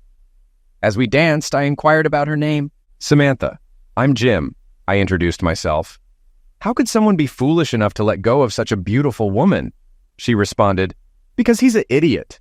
We shared a laugh as we continued dancing and chatting. Samantha shared that she was studying nursing in college and grew up nearby. As a slower song began, we kept dancing. With the music now softer, Samantha asked, "Are you married, Jim?" I confessed we were no longer together. Was it your wife who danced with Mark Lavalier earlier? I noticed she disappeared after that dance, Samantha remarked. You weren't the only one who noticed, Jim. I flashed Samantha a sincere smile. Looks like you discovered our breakup at the same moment I did. Samantha returned the warmth with a smile, and we danced closely until the song's end. Both of us had recently experienced heartache from people we cared about, and holding each other felt comforting. As the music ceased, we made our way back to Samantha's table. Addressing the others, Samantha declared, I know we agreed no men would join us, but I want Jim to stay. The brunette, teasingly playing with us, responded, I don't know, we did say no guys. How about I treat us to a couple bottles of champagne to make up for it? I proposed. I'm not sure. A deal's a deal, Samantha countered. She smiled at her friends and added, We saw Mark Lavalier leaving with his wife. In unison, they exclaimed, Didn't see a damn thing? 3 of the ladies shifted around the booth to accommodate Samantha and me. Before I could inquire about their names, the blonde beside Samantha questioned, Do you two have an open marriage? Absolutely not, I affirmed. Then another blonde chimed in. What did she say to you? Nothing. She claimed she was going to the restroom but slipped out the back of the club with Mark. I gestured with my thumb over my shoulder, and all my former acquaintances covered for her. Just then, the waitress approached. Inquiring if everyone enjoyed champagne, I received smiles all around. 2 bottles of your finest champagne, I ordered, eliciting applause from the girls. Before they could pose another question, I introduced myself. Their names were Kim, Christy, and Susan, all nursing students alongside Samantha. After the champagne arrived and everyone had a full glass, Christy, the brunette, inquired about my plans regarding my wife. As far as I'm concerned, our relationship ended the moment she walked out the door. Do you have kids? Unfortunately, yes. A son and daughter, 15 and 13. But soon they'll be more independent and I'll address things with my wife. Samantha linked arms with me, declaring loudly, Forget about it, you're with me tonight. We toasted with our glasses and indulged in champagne. I shared a few jokes, and the girls reciprocated. Laughter and drinks flowed as they danced with guys and each other, while Samantha remained seated with me, her arm around me. As the evening wore on, Christy became upset, abruptly rising from the table and dashing off. We all turned to see where she went. Apparently, Dee had approached to talk to me, but Christy intercepted her near my ex-friend's table. Though we couldn't hear their conversation, we witnessed Christy jabbing Dee's chest repeatedly while yelling in her face, ending the confrontation. Dee welled up with tears and resumed her seat. Then, Christy vented her frustration at the entire table. The surrounding tables chuckled at the discomfort of my former companions.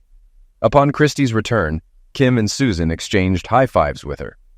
Christy sipped her champagne, flashed me a smile, and declared, None of these fools are coming near our table for the rest of the night. Glancing back at their table, I noticed they were all getting up to depart. Both Jane and Dee appeared teary-eyed, and none of them glanced our way. What happened, Christy? I saw that woman muster the courage to approach you, I questioned. So I pushed her away and let them know exactly what I think about those who aid cheaters. You left quite an impression. They obviously hoped I'd forgive Linda to ease their consciences. For that, I owe you a kiss. Samantha seized my head, playfully protesting, Oh, you really shouldn't. Then she kissed me fervently, egged on by the other girls. After breaking the kiss, Samantha bestowed a sweet smile upon me. Kim teased, Get a room, you two. Actually, I interjected, I have a suite in a hotel nearby, and you ladies seem unfit to drive. If we hurry, we can still have champagne delivered to our room. After settling the bar tab, the 4 of us made our way to the hotel. Samantha clung to my arm while the others leaned on us for support. During the reception, I ordered 4 bottles of champagne for our room. When I mentioned to the receptionist that it was a honeymoon suite, the ladies burst into giggles. Riding the elevator, they began singing the wedding march. Samantha blushed deeply but held on to me even tighter. As we neared our room, the ladies joked about me carrying the bride over the threshold. Samantha looked at me with her captivating eyes and said, "You don't have to if you don't want to." I pushed open the door, scooped Samantha into my arms, and carried her inside. Once in the room, Samantha embraced me and kissed me passionately. The ladies found it amusing, but their teasing ceased when Christy spotted the jacuzzi on the balcony. Before I could set Samantha down, they had all stripped down to their bras and underwear and were in the jacuzzi. Setting Samantha down, she continued to hold my hand and smile at me. There was a knock on the door. "Champagne delivery for your room," the voice announced. We brought the champagne to the ladies, who joked and giggled. Susan insisted I was overdressed and urged me to undress. I laughed, explaining I was keeping Samantha company. They playfully urged Samantha to join them in the jacuzzi, but she simply smiled and led me back to the room. We headed to the bridal suite, while one of her friends sang the wedding march from the balcony, laughing hysterically. The next morning, I awoke with Samantha wrapped around me and 3 other undressed ladies sprawled across the king-sized bed. They must have joined us later. As Samantha and I got out of bed, she watched me. I smiled at her and she returned the gesture. "Did you enjoy yourself, Jim?" she asked. "Yes, it was the best night of my life. Any regrets?" "Absolutely none." "Join me in the shower," Samantha beckoned, slipping out of bed and pulling me towards the bathroom, eager to try something new that I had never done with Linda. Once in the shower, I lifted Samantha up and positioned her on my hardness while standing. Pressing her against the wall, she wrapped her legs around my waist. Although the standing position was challenging, it led to one of the most intense peaks I had ever experienced. Samantha had already climaxed twice, each time loudly. Exiting the shower, Samantha and I discovered that our passionate lovemaking had awakened the other ladies. Despite their hangovers, they were in good spirits, ordering room service and sipping mimosas. Christy remarked, "I can't wait to try that shower. You two made it sound like it's the best shower ever."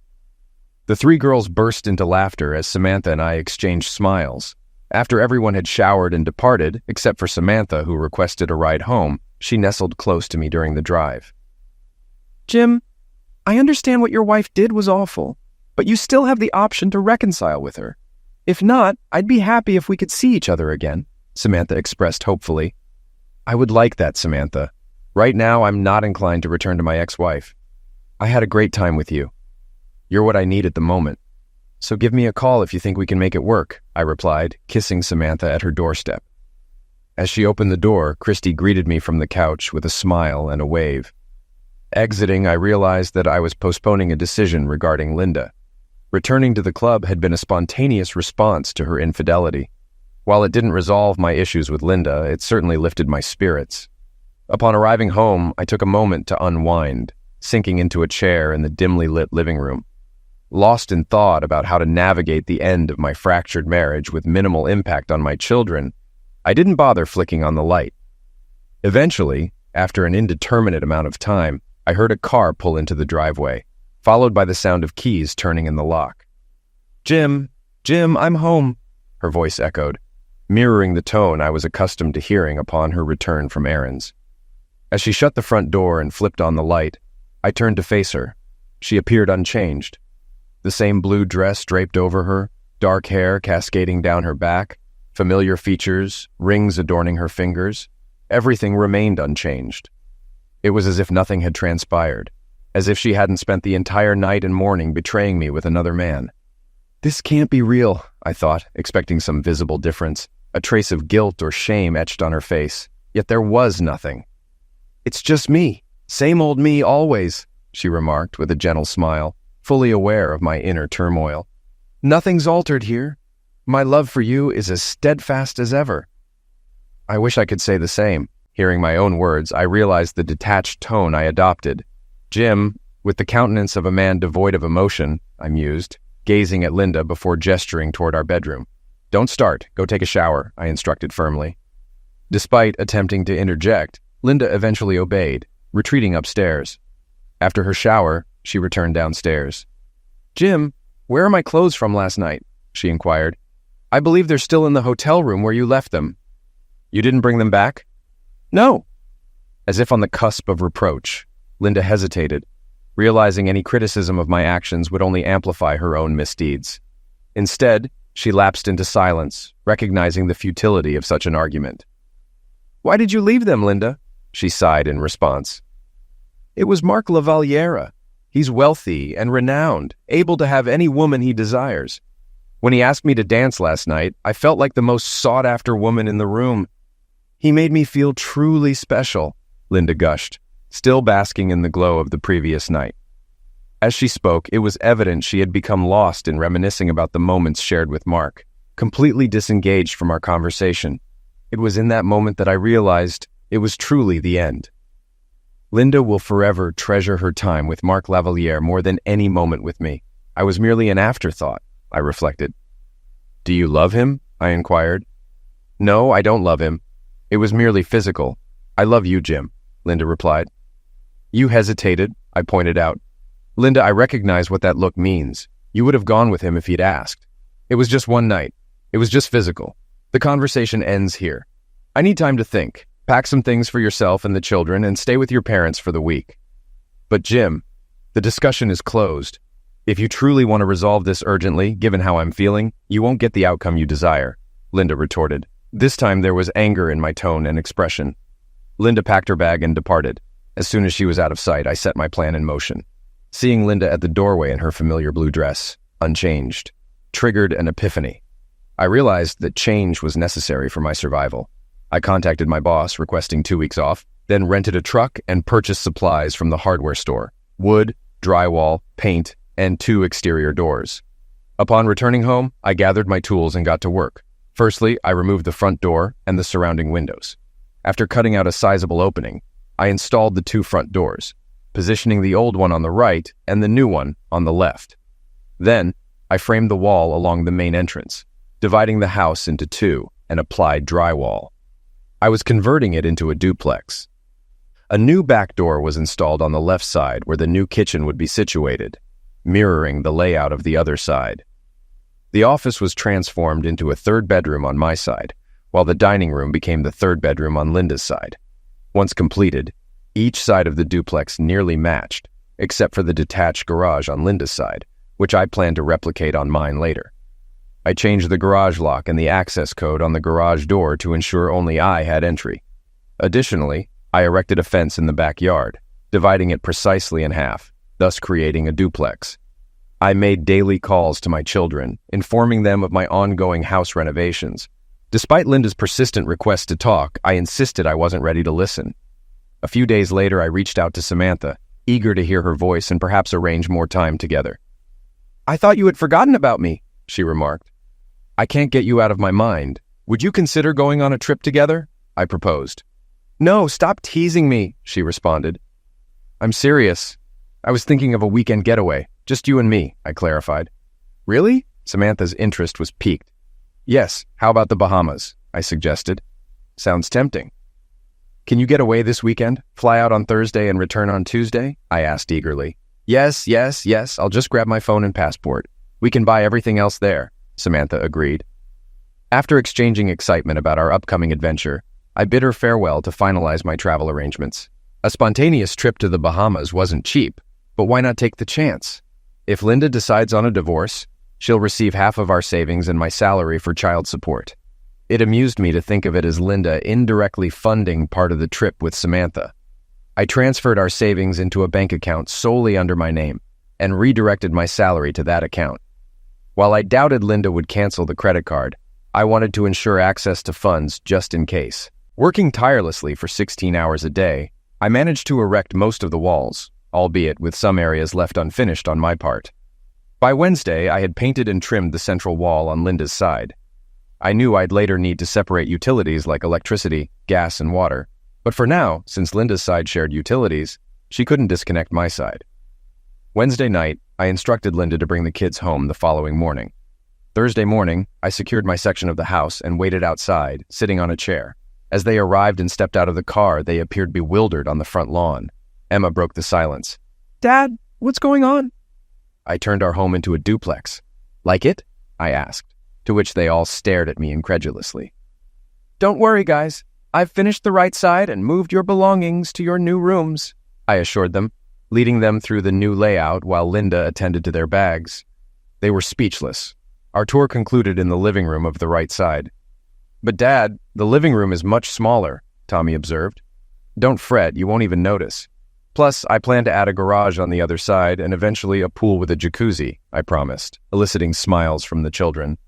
Linda prompted the children to unpack while she exchanged glances with me, seemingly eager to talk. Instead, I joined the kids, helping them settle in and ensuring they had everything they needed. After unpacking, I pulled out sandwiches from a local deli, and we gathered around the kitchen table for lunch. Dad, what's all this about? Emma queried, her focus mostly on Linda's reaction after spending the past few days with her. It was evident to Emma and Tommy that something was amiss, with their mother dodging their inquiries. Oh, we're nearing empty nest status. I've realized that things are bound to change. I'm just getting prepared, that's all, I mentioned. Gee, Dad, you could have at least talked to us first to see how we feel about it, Emma remarked. Well, actually, it was Mom's idea. She felt we needed a change. Something different, I explained, grinning at Linda, who appeared surprised.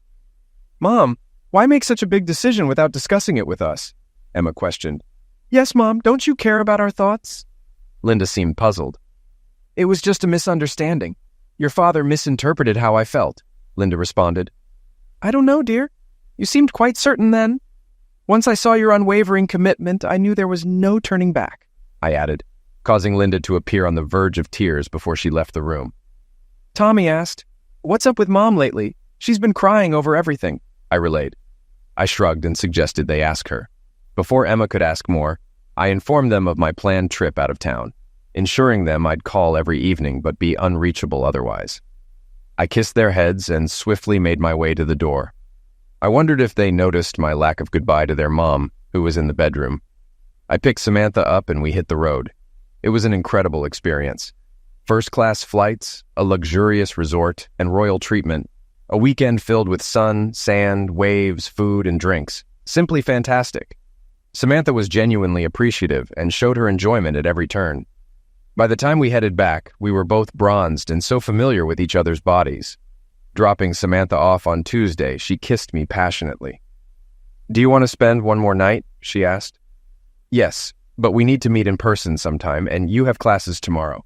Call me before bed. I need to hear your voice." After our final kiss, I drove home, feeling content. Samantha mentioned last night that she could see herself falling for someone like me. Pulling up to my house, I noticed Linda's car in her driveway. Opting to avoid her, I parked on the street in front of my side.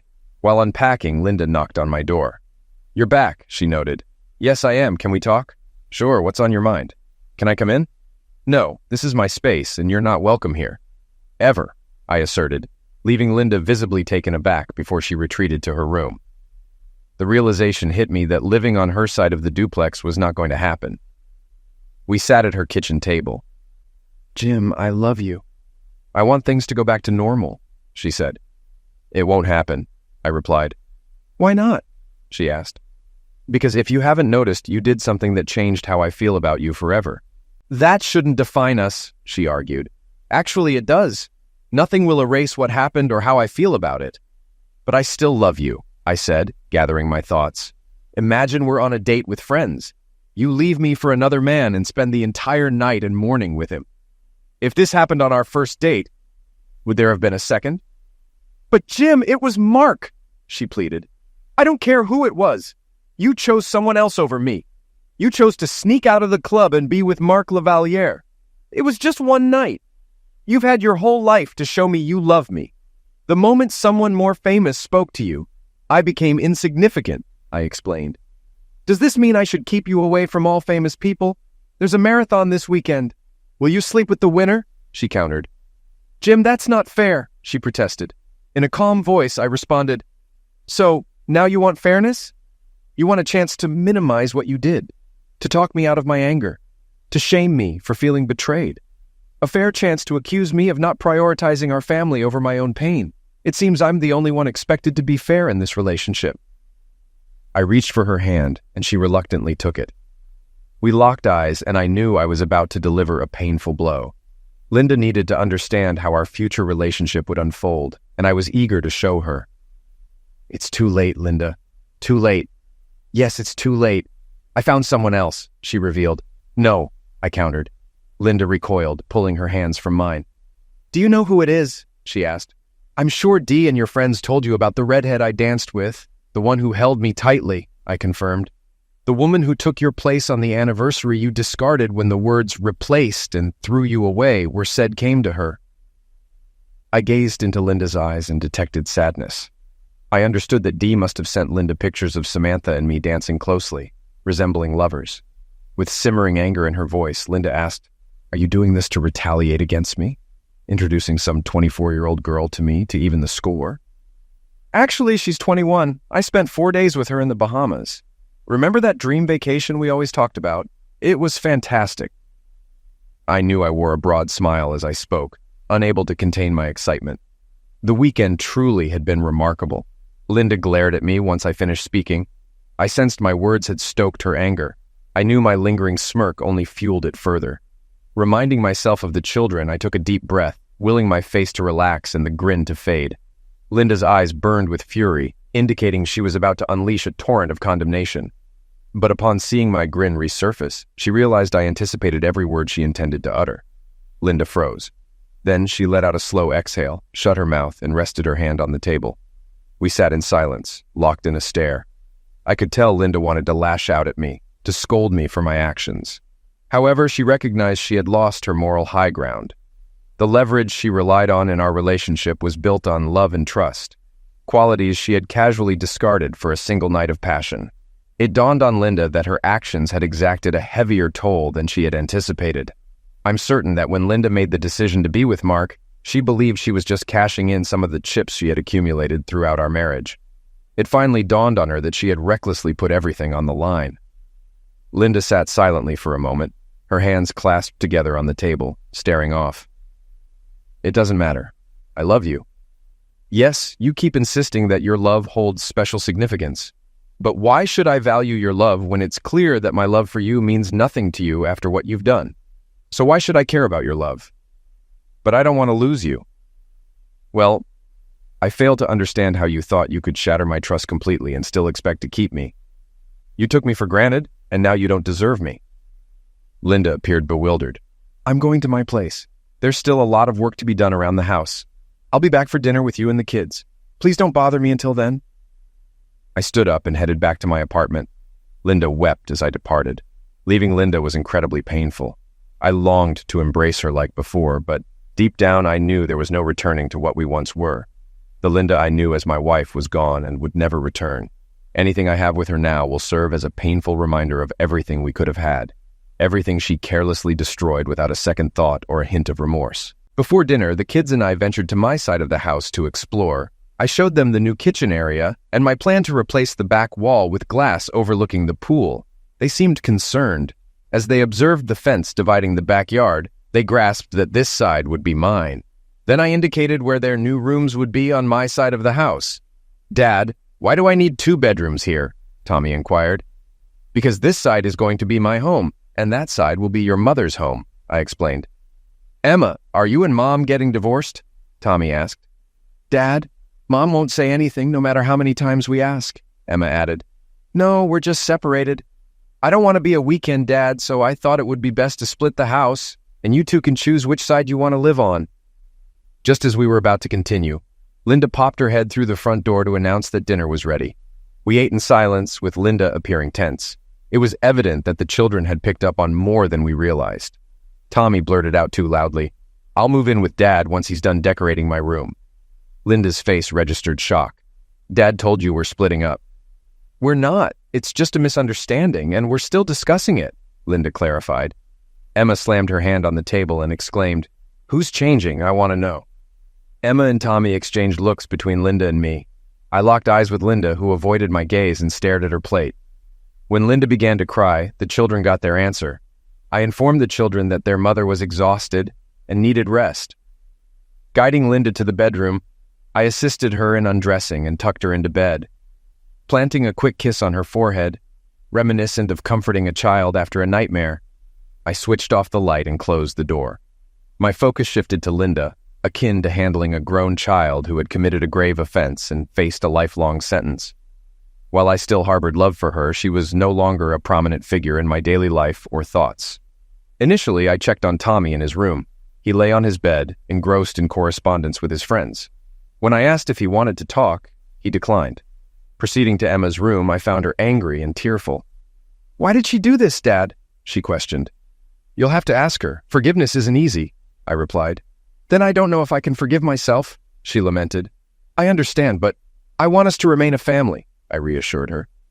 "We are. I just won't share a room with Mom anymore," she declared. We embraced, exchanged declarations of love, and I returned to my part of the house. This became our new routine.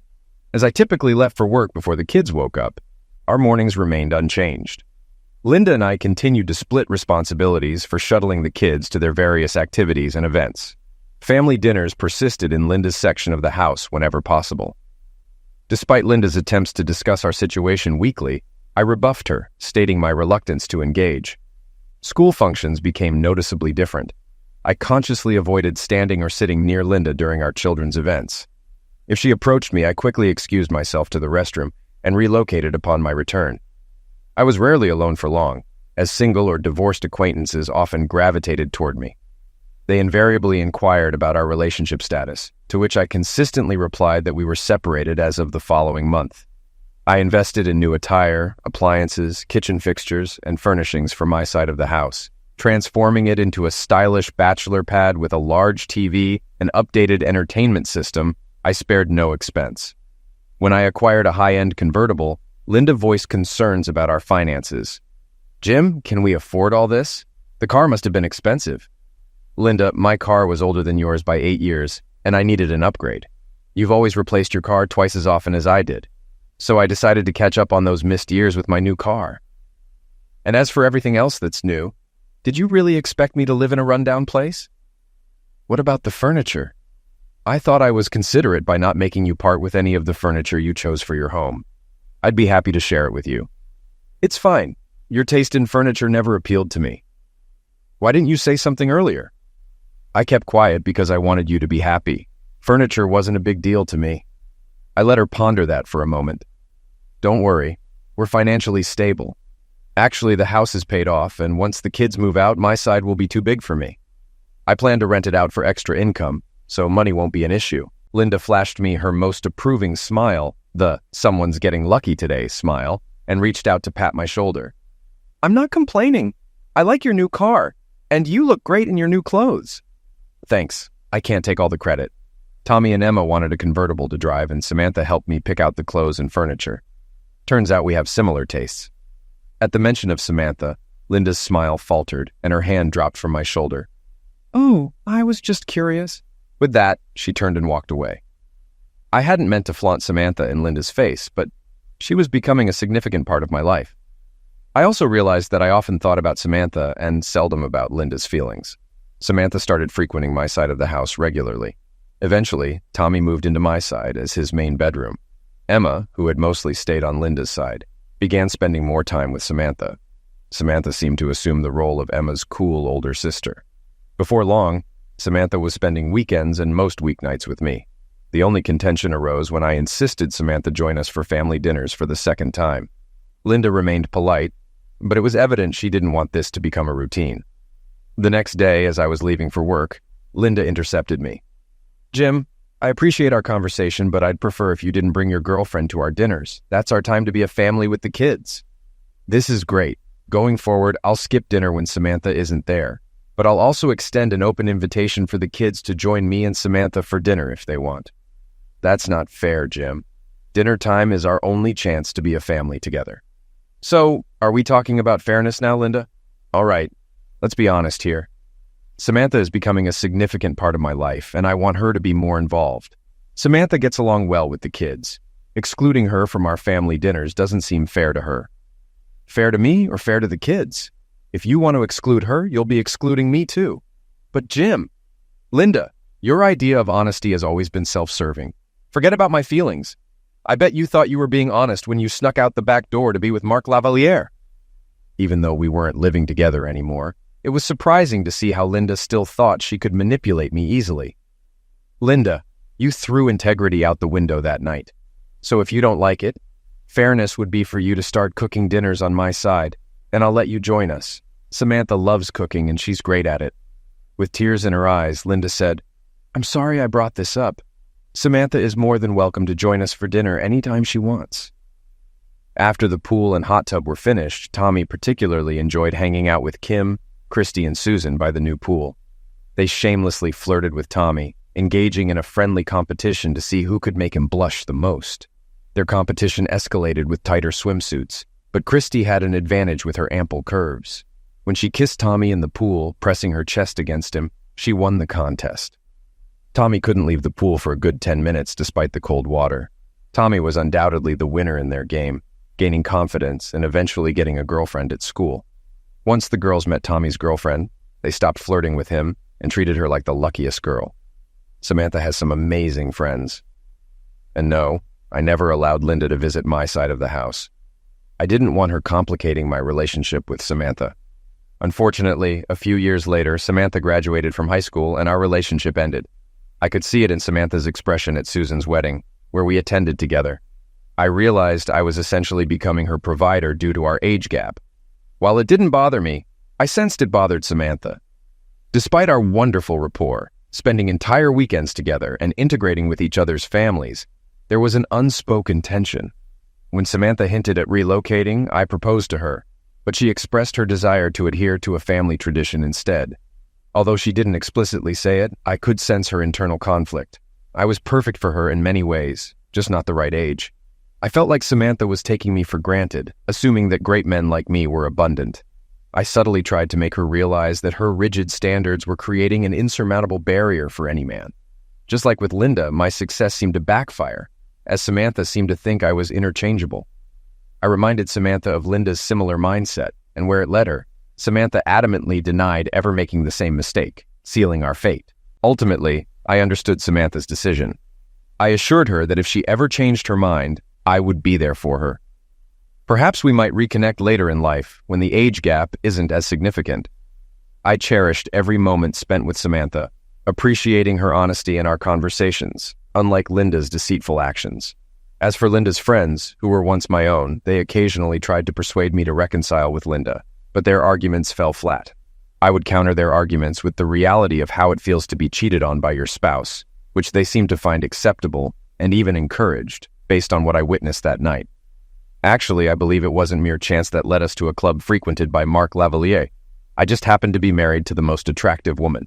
Call it karma. A few months later, I heard that the girls had switched their girls' night out to a new club, one where Marc Lavalier was known to frequent without informing their husbands. I casually mentioned to Dave, a coworker, that I saw Dee dancing with Marc at the club. Dave's friend even noticed that Marc vanished about an hour later, coinciding with the departure of the group of ladies from the club. However, Dave's friend didn't witness Dee leaving with the group. When confronted, all the wives denied being at the club and insisted it was a mistake. But days later, Dave's friend shared a photo showing Marc Lavalier conversing with the wives at the table. Eventually, the wives admitted their presence at the club, but each claimed no one left with Marc. However, their conflicting stories eventually revealed the truth. Reluctant to betray their friend, the wives refused to identify who left with Marc. By the time they disclosed it was Dee, the damage to trust had already been done, according to what I heard. During a meeting of husbands to compare their wives' accounts, Dave aptly summarized the situation. He noted how the wives covered for each other for a long time and how easily they lied. This wasn't their first girls' night out. How could they be sure it wasn't Dee's turn to have an encounter with Marc Lavalier or someone else? Each husband observed the expressions on their wives' faces when Marc Lavalier approached them. That evening at our table, everyone overheard their wives condoning Linda's behavior and expressing envy over her opportunity. After Linda attended the first bachelorette party, all the husbands became familiar with her. They were initially pleased with the newfound excitement in the bedroom, as Linda discussed her encounter with Marc. However, a few months later, one husband jokingly complained about hating sleeping on silk sheets. After comparing notes, they realized both sets of silk sheets were new and identical in color. In discussions with other husbands, it came to light that 4 couples had recently acquired new white silk sheets for their beds. Following Dee's night with Marc, the husbands grew concerned that their wives were revisiting their own encounters with him. All 4 couples ended up divorcing within a year. I learned of this when Dave, the first to divorce, apologized to me and explained the events leading to his split. Subsequently, each husband personally expressed regret to me for their involvement that night with Linda. They all essentially admitted that if they had stood up for me, it might have sent a clearer message to their own wives, potentially saving their marriages.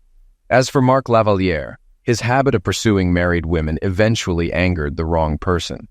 No one knows who, but as Mark exited the club with his latest conquest, someone in a ski mask stunned him with a taser. Before Mark could recover, the assailant struck him in the groin. While Mark screamed in pain, the attacker severely injured both of his kneecaps.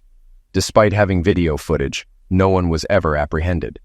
There were too many husbands with motives and opportunities. Mark lost his ability to walk. Regarding Linda, our last discussion about our relationship occurred on the day Emma moved out. By then, we were already divorced, and I had leased out my portion of the house, relocating to a seaside condo. Standing in the driveway, Linda asked if she could speak to me after Emma left for college. Jim, I still love you. I made a terrible mistake, and I've regretted it every day since. I haven't dated or even glanced at another man since then. I know you haven't been in a serious relationship with anyone since Samantha, and I'd like you to move back in with me, just to see how things go. Linda then removed a necklace from around her neck and handed it to me. Hanging from it was my wedding ring, the same ring I had given to Dee the night Linda left me. Linda gazed at me with hope in her eyes. You still don't grasp what went awry, Linda. That night you believed it was a test of my love for you, but in reality it was a test of your love for me. But I truly love you. No, you cherish what we once shared. You loved our seemingly flawless marriage, having the ideal husband and children. You appreciated that I didn't treat you like an object or a trophy wife, that we made decisions together. You relished our carnal moments, even if less frequent, as intense as our initial encounters. You admired that I prioritized your feelings above all else. You valued the financial stability I provided for your pursuits. But most of all, you treasured my unwavering trust in you, without hesitation.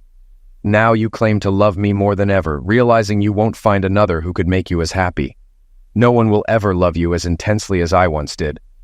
Linda remained motionless, holding the necklace at arm's length, her grip tightening until her hand turned white. You failed to appreciate what we had, and now it's lost. I can't be near you anymore. I'll never again give you the chance to hurt me like you did. I thought it was us against the world, but you destroyed us when you chose to be with Marc Lavaliere. Linda began to sob. How many times must I say I regret it? It was never about Mark, Linda. You thought yourself fortunate when he took you home, but I was fortunate too. When I was at my lowest, your friends tried to convince me I was foolish, but you showed me we were truly special. Not because of you, but because of me. You left because my love was stronger, not yours. My love would never betray like you did. It was the melody to which we danced, making us unique. As I sat at this table, furious, contemplating, I saw Samantha across the room, looking sorrowful. When she caught my gaze, she smiled. That smile reminded me I still had a chance for happiness, to invest my love into a new we, a different us. You opened my eyes and set me free. With that, I climbed into my convertible and drove off with a grin. I couldn't wait to return home. Samantha left her job and moved in with me last week. Since then, she's shown me she'll always need me in her life. Trust is a beautiful thing. Story 4. I pulled into the driveway, the engine of my truck humming softly before I cut it off. It was earlier than usual for me to be home, maybe by a couple of hours. Business at the shop had been slow today, just a few oil changes and a minor repair on an old Chevy. I figured closing early wouldn't hurt, maybe surprise Sophia with dinner. It had been a while since we had time to sit together, just the two of us. Stepping out of the truck, the late afternoon sun was filtering through the trees, casting a golden hue over the house, our home, the 3-bedroom place I'd worked my ass off to buy. I paused for a second on the walkway, taking in the quiet of the neighborhood. It was the kind of peaceful I used to love. But lately, something had been gnawing at me. Sophia hadn't been herself, distant, always distracted. I brushed it off at first. Her work was demanding, after all, but still, it bothered me. I stepped inside and closed the door behind me. The house was quiet, too quiet. Usually, by this time, I'd hear the soft hum of the TV or the clatter of dishes. But today, silence. I walked through the hall, heading towards the living room, and that's when I saw it. A what? A man's watch, sitting there on the coffee table. Not just any watch, this one was expensive. Silver band, thick, the kind of watch I knew damn well didn't belong to me. My breath caught in my throat, and for a second, I stood there staring at it. 1,000 thoughts raced through my mind, none of them good. Slowly, I walked over, picking up the watch. It was heavy in my hand, foreign. The weight of it twisted something deep inside my chest. I set it down and glanced around the room, and that's when I noticed the jacket. Draped over the chair, designer, sleek, something no man like me would ever wear. Something was wrong. My stomach churned as I walked towards the stairs, my boots heavy on the wooden floor. Each step up felt like walking through molasses, slow, deliberate. I could hear muffled sounds coming from our bedroom, laughter, soft whispers. Then silence. My hand was on the doorknob before I even realized it, heart pounding in my ears. I didn't want to open the door, but I had to. I pushed it open with one swift motion, and there they were. Sophia, on top of another man. Time seemed to freeze, the image burning itself into my brain. Sophia's face turned toward me, her eyes wide, mouth open in a silent scream. No. Oh, God, no, she gasped, scrambling to cover herself. But it was too late. Everything I'd feared, everything I tried to ignore, it was all laid bare right in front of me. I didn't say a word. I couldn't. My eyes locked on the man Logan Pierce. I'd heard of him, the gym owner with a smooth smile and too much charm for his own good. And now he was in my bed. My hands balled into fists as rage coursed through me like a fire, searing every nerve. Without thinking, I ripped my belt from my waist and lunged at him. He barely had time to react before I was on him, swinging the belt down hard, again and again. He grunted in pain, tried to block me, but he was no match. Each hit landed with a sickening thud, the belt snapping against his skin as I drove my fury into every blow. Garrett, stop. Please stop. Sophia was screaming, her voice a broken sob, but I didn't care. I couldn't hear her over the roar of anger in my ears. By the time I stopped, Logan was a bloody mess on the floor, groaning, barely able to move. I stood over him, panting, the belt still clenched in my hand. I glanced at Sophia, who was huddled in the corner, crying uncontrollably. The sight of her, the woman I had loved and trusted, twisted the knife even deeper. Get out, I growled, my voice cold and flat. Logan groaned again, trying to push himself up. I said, get the hell out of my house. He staggered to his feet, leaving a trail of blood as he stumbled down the stairs and out the front door. I turned to Sophia. Her tear-streaked face was buried in her hands, shoulders shaking as she cried. I felt nothing. I didn't know how long I stood there, staring at her, feeling the weight of everything crashing down on me. When the silence between us became unbearable, I walked over, grabbed her arm, and pulled her to her feet. She tried to speak, to plead, but the words didn't register. All I could hear was the pounding of my pulse, the betrayal ringing in my ears. Without a word, I dragged her downstairs. She struggled, pulling against me, but it didn't matter. I was done. There was no coming back from this. I threw open the front door and shoved her outside, the late afternoon sun casting long shadows across the lawn. Garrett, please, let me explain, she sobbed, but I ignored her.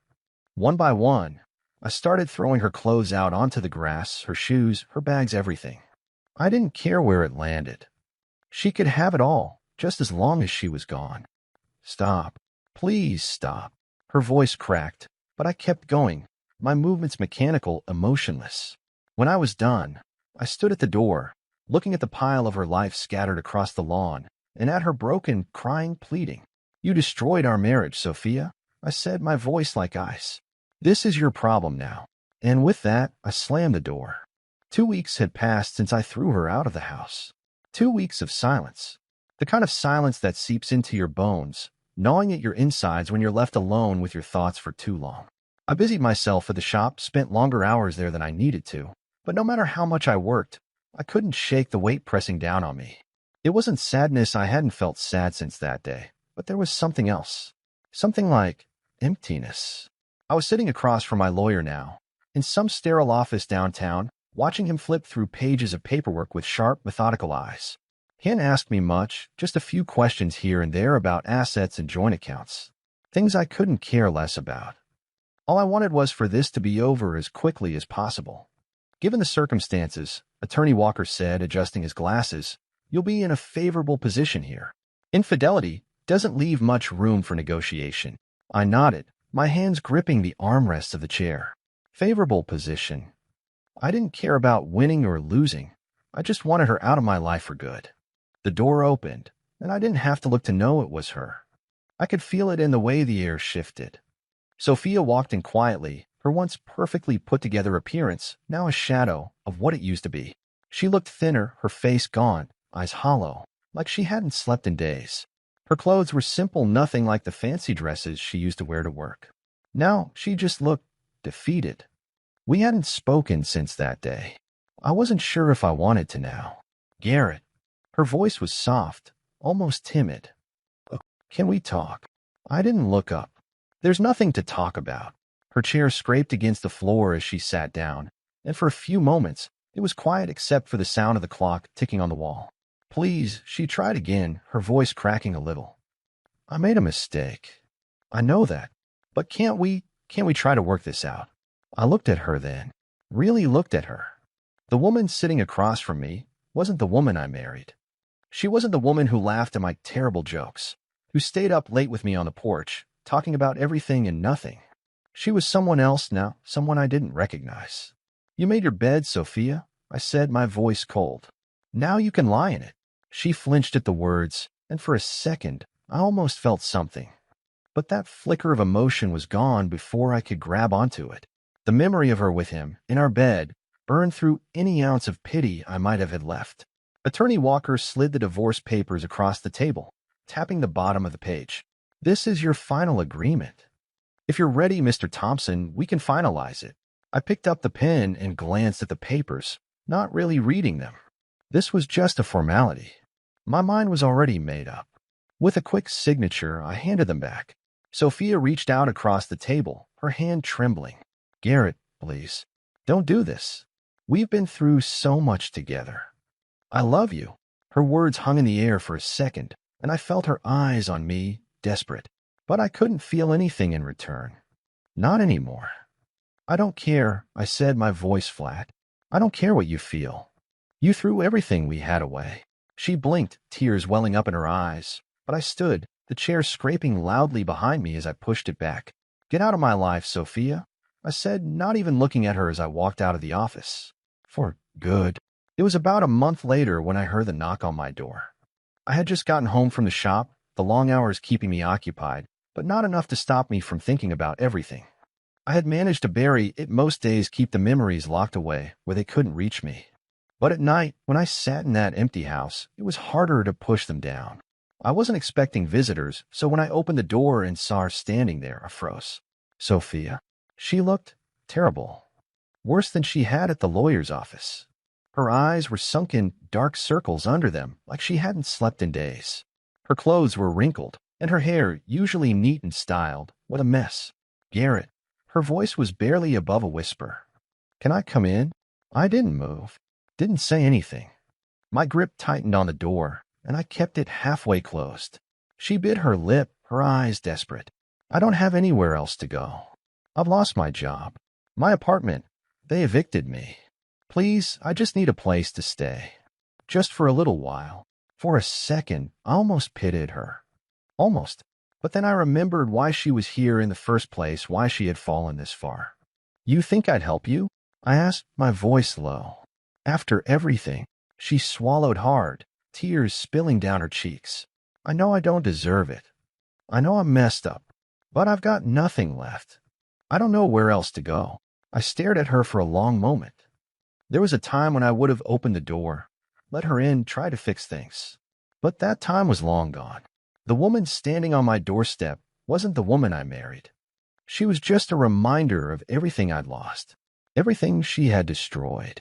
No, I said, finally, my voice hard. You're not my problem anymore. She broke down then, sobbing on the porch, her body shaking as she tried to hold herself together. But I didn't move. I didn't even flinch. Please, she whispered, her voice broken. Garrett, please. I shook my head, stepping back into the house. Get off my porch, Sophia, and don't come back. I shut the door in her face. The next morning, I sat at the kitchen table, staring at the empty coffee cup in front of me. I hadn't slept. Her voice, the look on her face as I turned her away, it kept playing on a loop in my head. But I couldn't afford to feel guilty. Not after what she'd done. I'd made my decision, and there was no going back. It had been a few weeks since Sophia showed up at my door. I didn't think about her much anymore. I couldn't afford to. Every time I let my mind wander in her direction, I felt that same tightness in my chest, the same cold weight settle in my gut. So I did what I always did. I buried myself in work, letting the days blur together. Customers came and went at the shop, their small talk a distant hum in the background. None of it mattered much. I was just trying to get through the day. One night, I was sitting in the kitchen, nursing a beer, the low drone of the TV in the background. It was late. Quiet. Too quiet.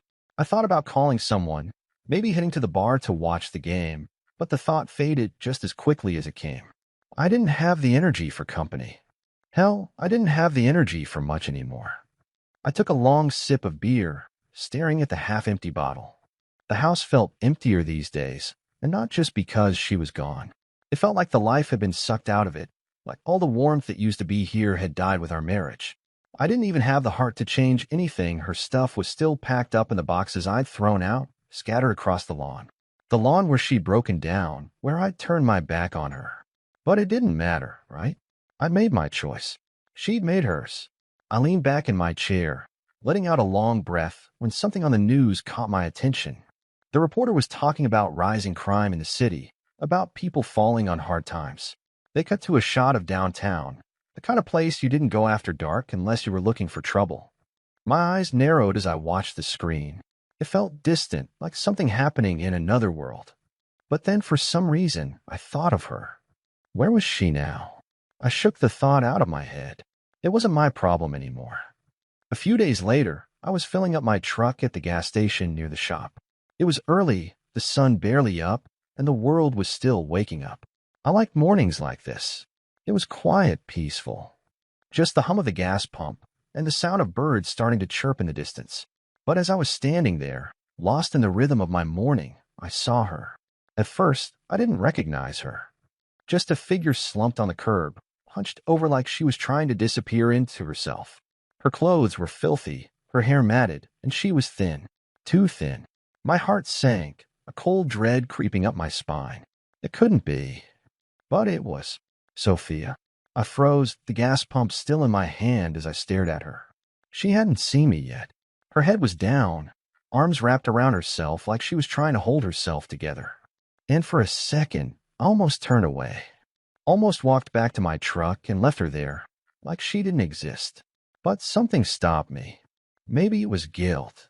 Maybe it was pity. I don't know. I let the pump click back into place and slowly walked over to her. The sound of my boots on the concrete made her lift her head, and when our eyes met, I felt my chest tighten. She looked broken. There was no other word for it. Her once bright blue eyes were dull, lifeless. Her face was gaunt, cheekbones sharp against her skin. "Garrett," she croaked, her voice barely a whisper. She tried to stand, stumbling a little before catching herself on the curb. "Garrett, please, help me." I didn't move. I couldn't. I just stood there, staring at her, feeling that familiar anger bubbling up inside me. But there was something else now, something that hadn't been there before. "Please," she said again, her voice trembling. "I've got nowhere else to go. I'm lost, Garrett. I'm sorry. I know I hurt you. I know. But I'm begging you." Her words trailed off, and she looked up at me with those hollow eyes, tears spilling down her cheeks. I swallowed hard, feeling the weight of it all pressing down on me. But I couldn't let myself feel anything. Not anymore. "You're not my wife anymore," I said, my voice cold and flat. "You're just another mistake I've put behind me." She flinched at the words, her shoulders shaking as she tried to keep herself together. But she couldn't. She crumbled right there on the pavement, sobbing into her hands. "I don't have anyone else," she whispered, barely audible. "I don't know what to do." I stared down at her, feeling the tightness in my chest, but I couldn't bring myself to do anything. There was nothing left to say, nothing left to feel. I turned my back on her and walked to my truck. As I drove away, I glanced in the rearview mirror. She was still there, curled up on the curb, her body shaking with sobs. And I didn't look back. A week later, I heard about her. It was from one of the guys at the shop, a customer who was chatting about some of the rougher parts of town. He mentioned seeing her, said he'd spotted her hanging around some seedy motel on the outskirts of the city. He didn't know who she was, just described a woman who sounded like a ghost of the person I once knew. It didn't surprise me. Not really. I knew things had gotten bad for her. I knew she had nothing left. But hearing someone talk about her like that still sent a cold shiver down my spine.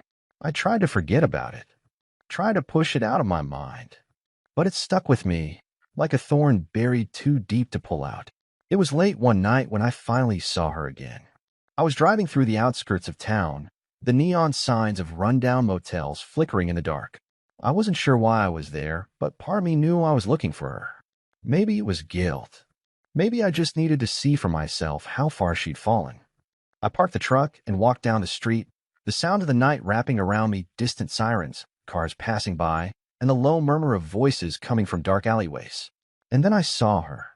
She was standing on a street corner, wearing something cheap and revealing. Her face was caked with makeup, but it couldn't hide the lines of despair etched into her skin. She looked like a stranger, like someone who'd been swallowed up by the city and spit out, broken and used up. I watched as a car pulled up beside her, the headlights casting her in a harsh, cold light. She leaned down to the window, talking to whoever was inside, and after a moment, she got in. I turned away, my stomach churning. I couldn't watch anymore. The next time I heard about her, it was from the same customer at the shop. He mentioned seeing her again, said she was staying in one of those cheap motels on the outskirts. I didn't ask for details. I didn't want to know. But I couldn't stop the image from creeping into my mind, her, alone in that room, selling herself to survive. That night, I lay in bed, staring at the ceiling, the silence of the house pressing down on me. I thought about everything about her, about the life we used to have. And I realized something. She wasn't the only one who'd lost everything.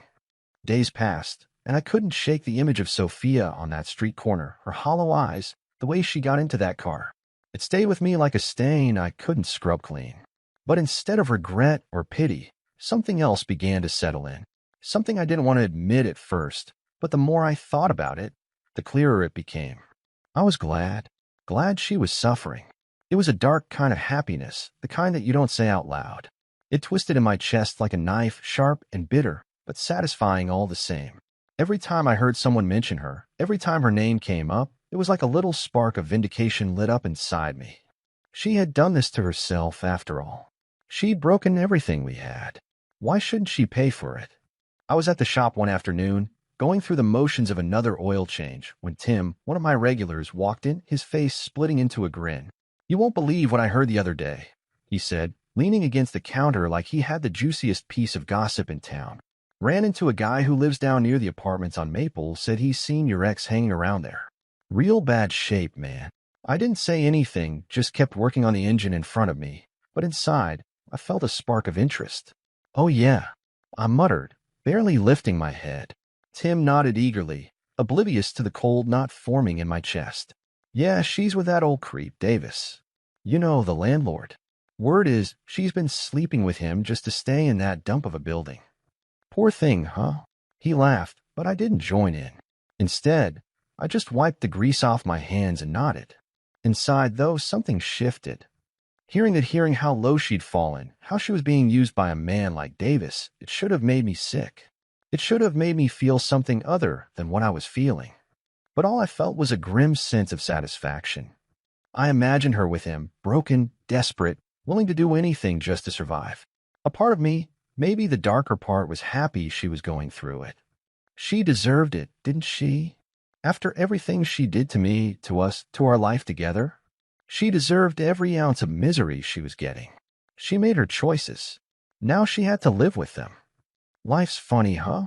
Tim kept talking, oblivious to the storm building inside me. One minute she's the big shop marketing exec, fancy clothes, nice apartment. Now look at her. Just another junkie in a rundown building. "You dodged a bullet, my friend." I smiled then, a tight, small smile. "Yeah, guess I did." That night, I sat in the kitchen, staring at the beer bottle in front of me. The house was dark, the only light coming from the small lamp in the corner. It was quiet, too. Always quiet these days. But tonight, the silence didn't feel heavy like it used to. It felt different. I thought about her again, about all the stories I'd heard, how she'd been tossed out, evicted, dragged herself to that rundown apartment building, only to be preyed on by a sleazebag like Davis. I imagined her, alone in that place, broken and used, her pride shattered, her dignity gone. And I smiled. It wasn't the kind of smile you show to the world. It was small, almost to myself, a smile that felt like justice. This was what she deserved. She destroyed our life, so life destroyed her. It was that simple. And honestly, it felt good to know that, for once, the universe had dealt her the hand she deserved. I took a long sip of beer, the bitter taste matching the bitterness inside me. I thought about the last time I saw her, begging me on the street, looking up at me with those hollow eyes, tears running down her face. It felt good to know I'd turned her away, that I didn't cave, that I didn't let her back into my life. She wasn't my problem anymore. I leaned back in my chair, staring up at the ceiling, feeling the strange mix of satisfaction and emptiness swirling inside me. Part of me knew this wasn't the healthiest way to feel. Part of me knew I should have felt something more pity, maybe, or regret, but I didn't. I couldn't. All I could feel was that small, dark satisfaction gnawing at the edges of my thoughts. She had destroyed everything. Now life was destroying her.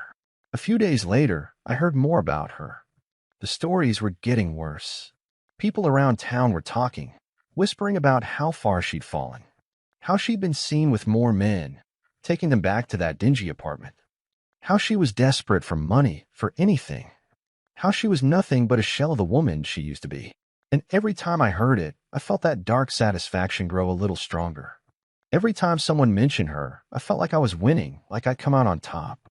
She was paying for her sins, and I was finally free of her. One evening, I was at the bar, having a drink with a few of the guys from work, when her name came up again. One of them, a guy named Mike, shook his head and whistled low. "Man, you know about Sophia, right? Heard she's been kicked out of that building on Maple now, too. Davis finally threw her out after she couldn't pay him anymore. Not that she was paying him with money, if you know what I mean." He smirked, and the guys laughed. But I didn't. I just sat there, nursing my drink, feeling the cold satisfaction settle deeper inside me. She was gone. She had nothing. And I was still here, still standing. But as the laughter died down, as the conversation moved on, something else settled in. A quiet, creeping emptiness that gnawed at the edges of that satisfaction. I was happy she was suffering. I knew that. But at the same time, something about it felt hollow. Like no matter how much she lost, no matter how far she fell, it wouldn't change what had happened. It wouldn't fix what was broken inside me. I finished my drink and stood up, heading for the door. As I walked out into the cool night air, I took a deep breath, trying to shake the feeling. But it stayed with me, that gnawing emptiness, that cold pit in my stomach. I thought I'd feel better. I thought seeing her fall would make it all worth it. But the truth was, I didn't feel better. I didn't feel anything at all. The satisfaction had come and gone, fleeting as a summer storm. And now all that was left was the silence. The same silence that had been there since the day I threw her out. Maybe that was the real price of what she'd done. Not just her suffering, but mine too. Because in the end, no matter how far she fell, I was still the one left standing in the wreckage of what we used to be. And that, I realized, was the real bitter end.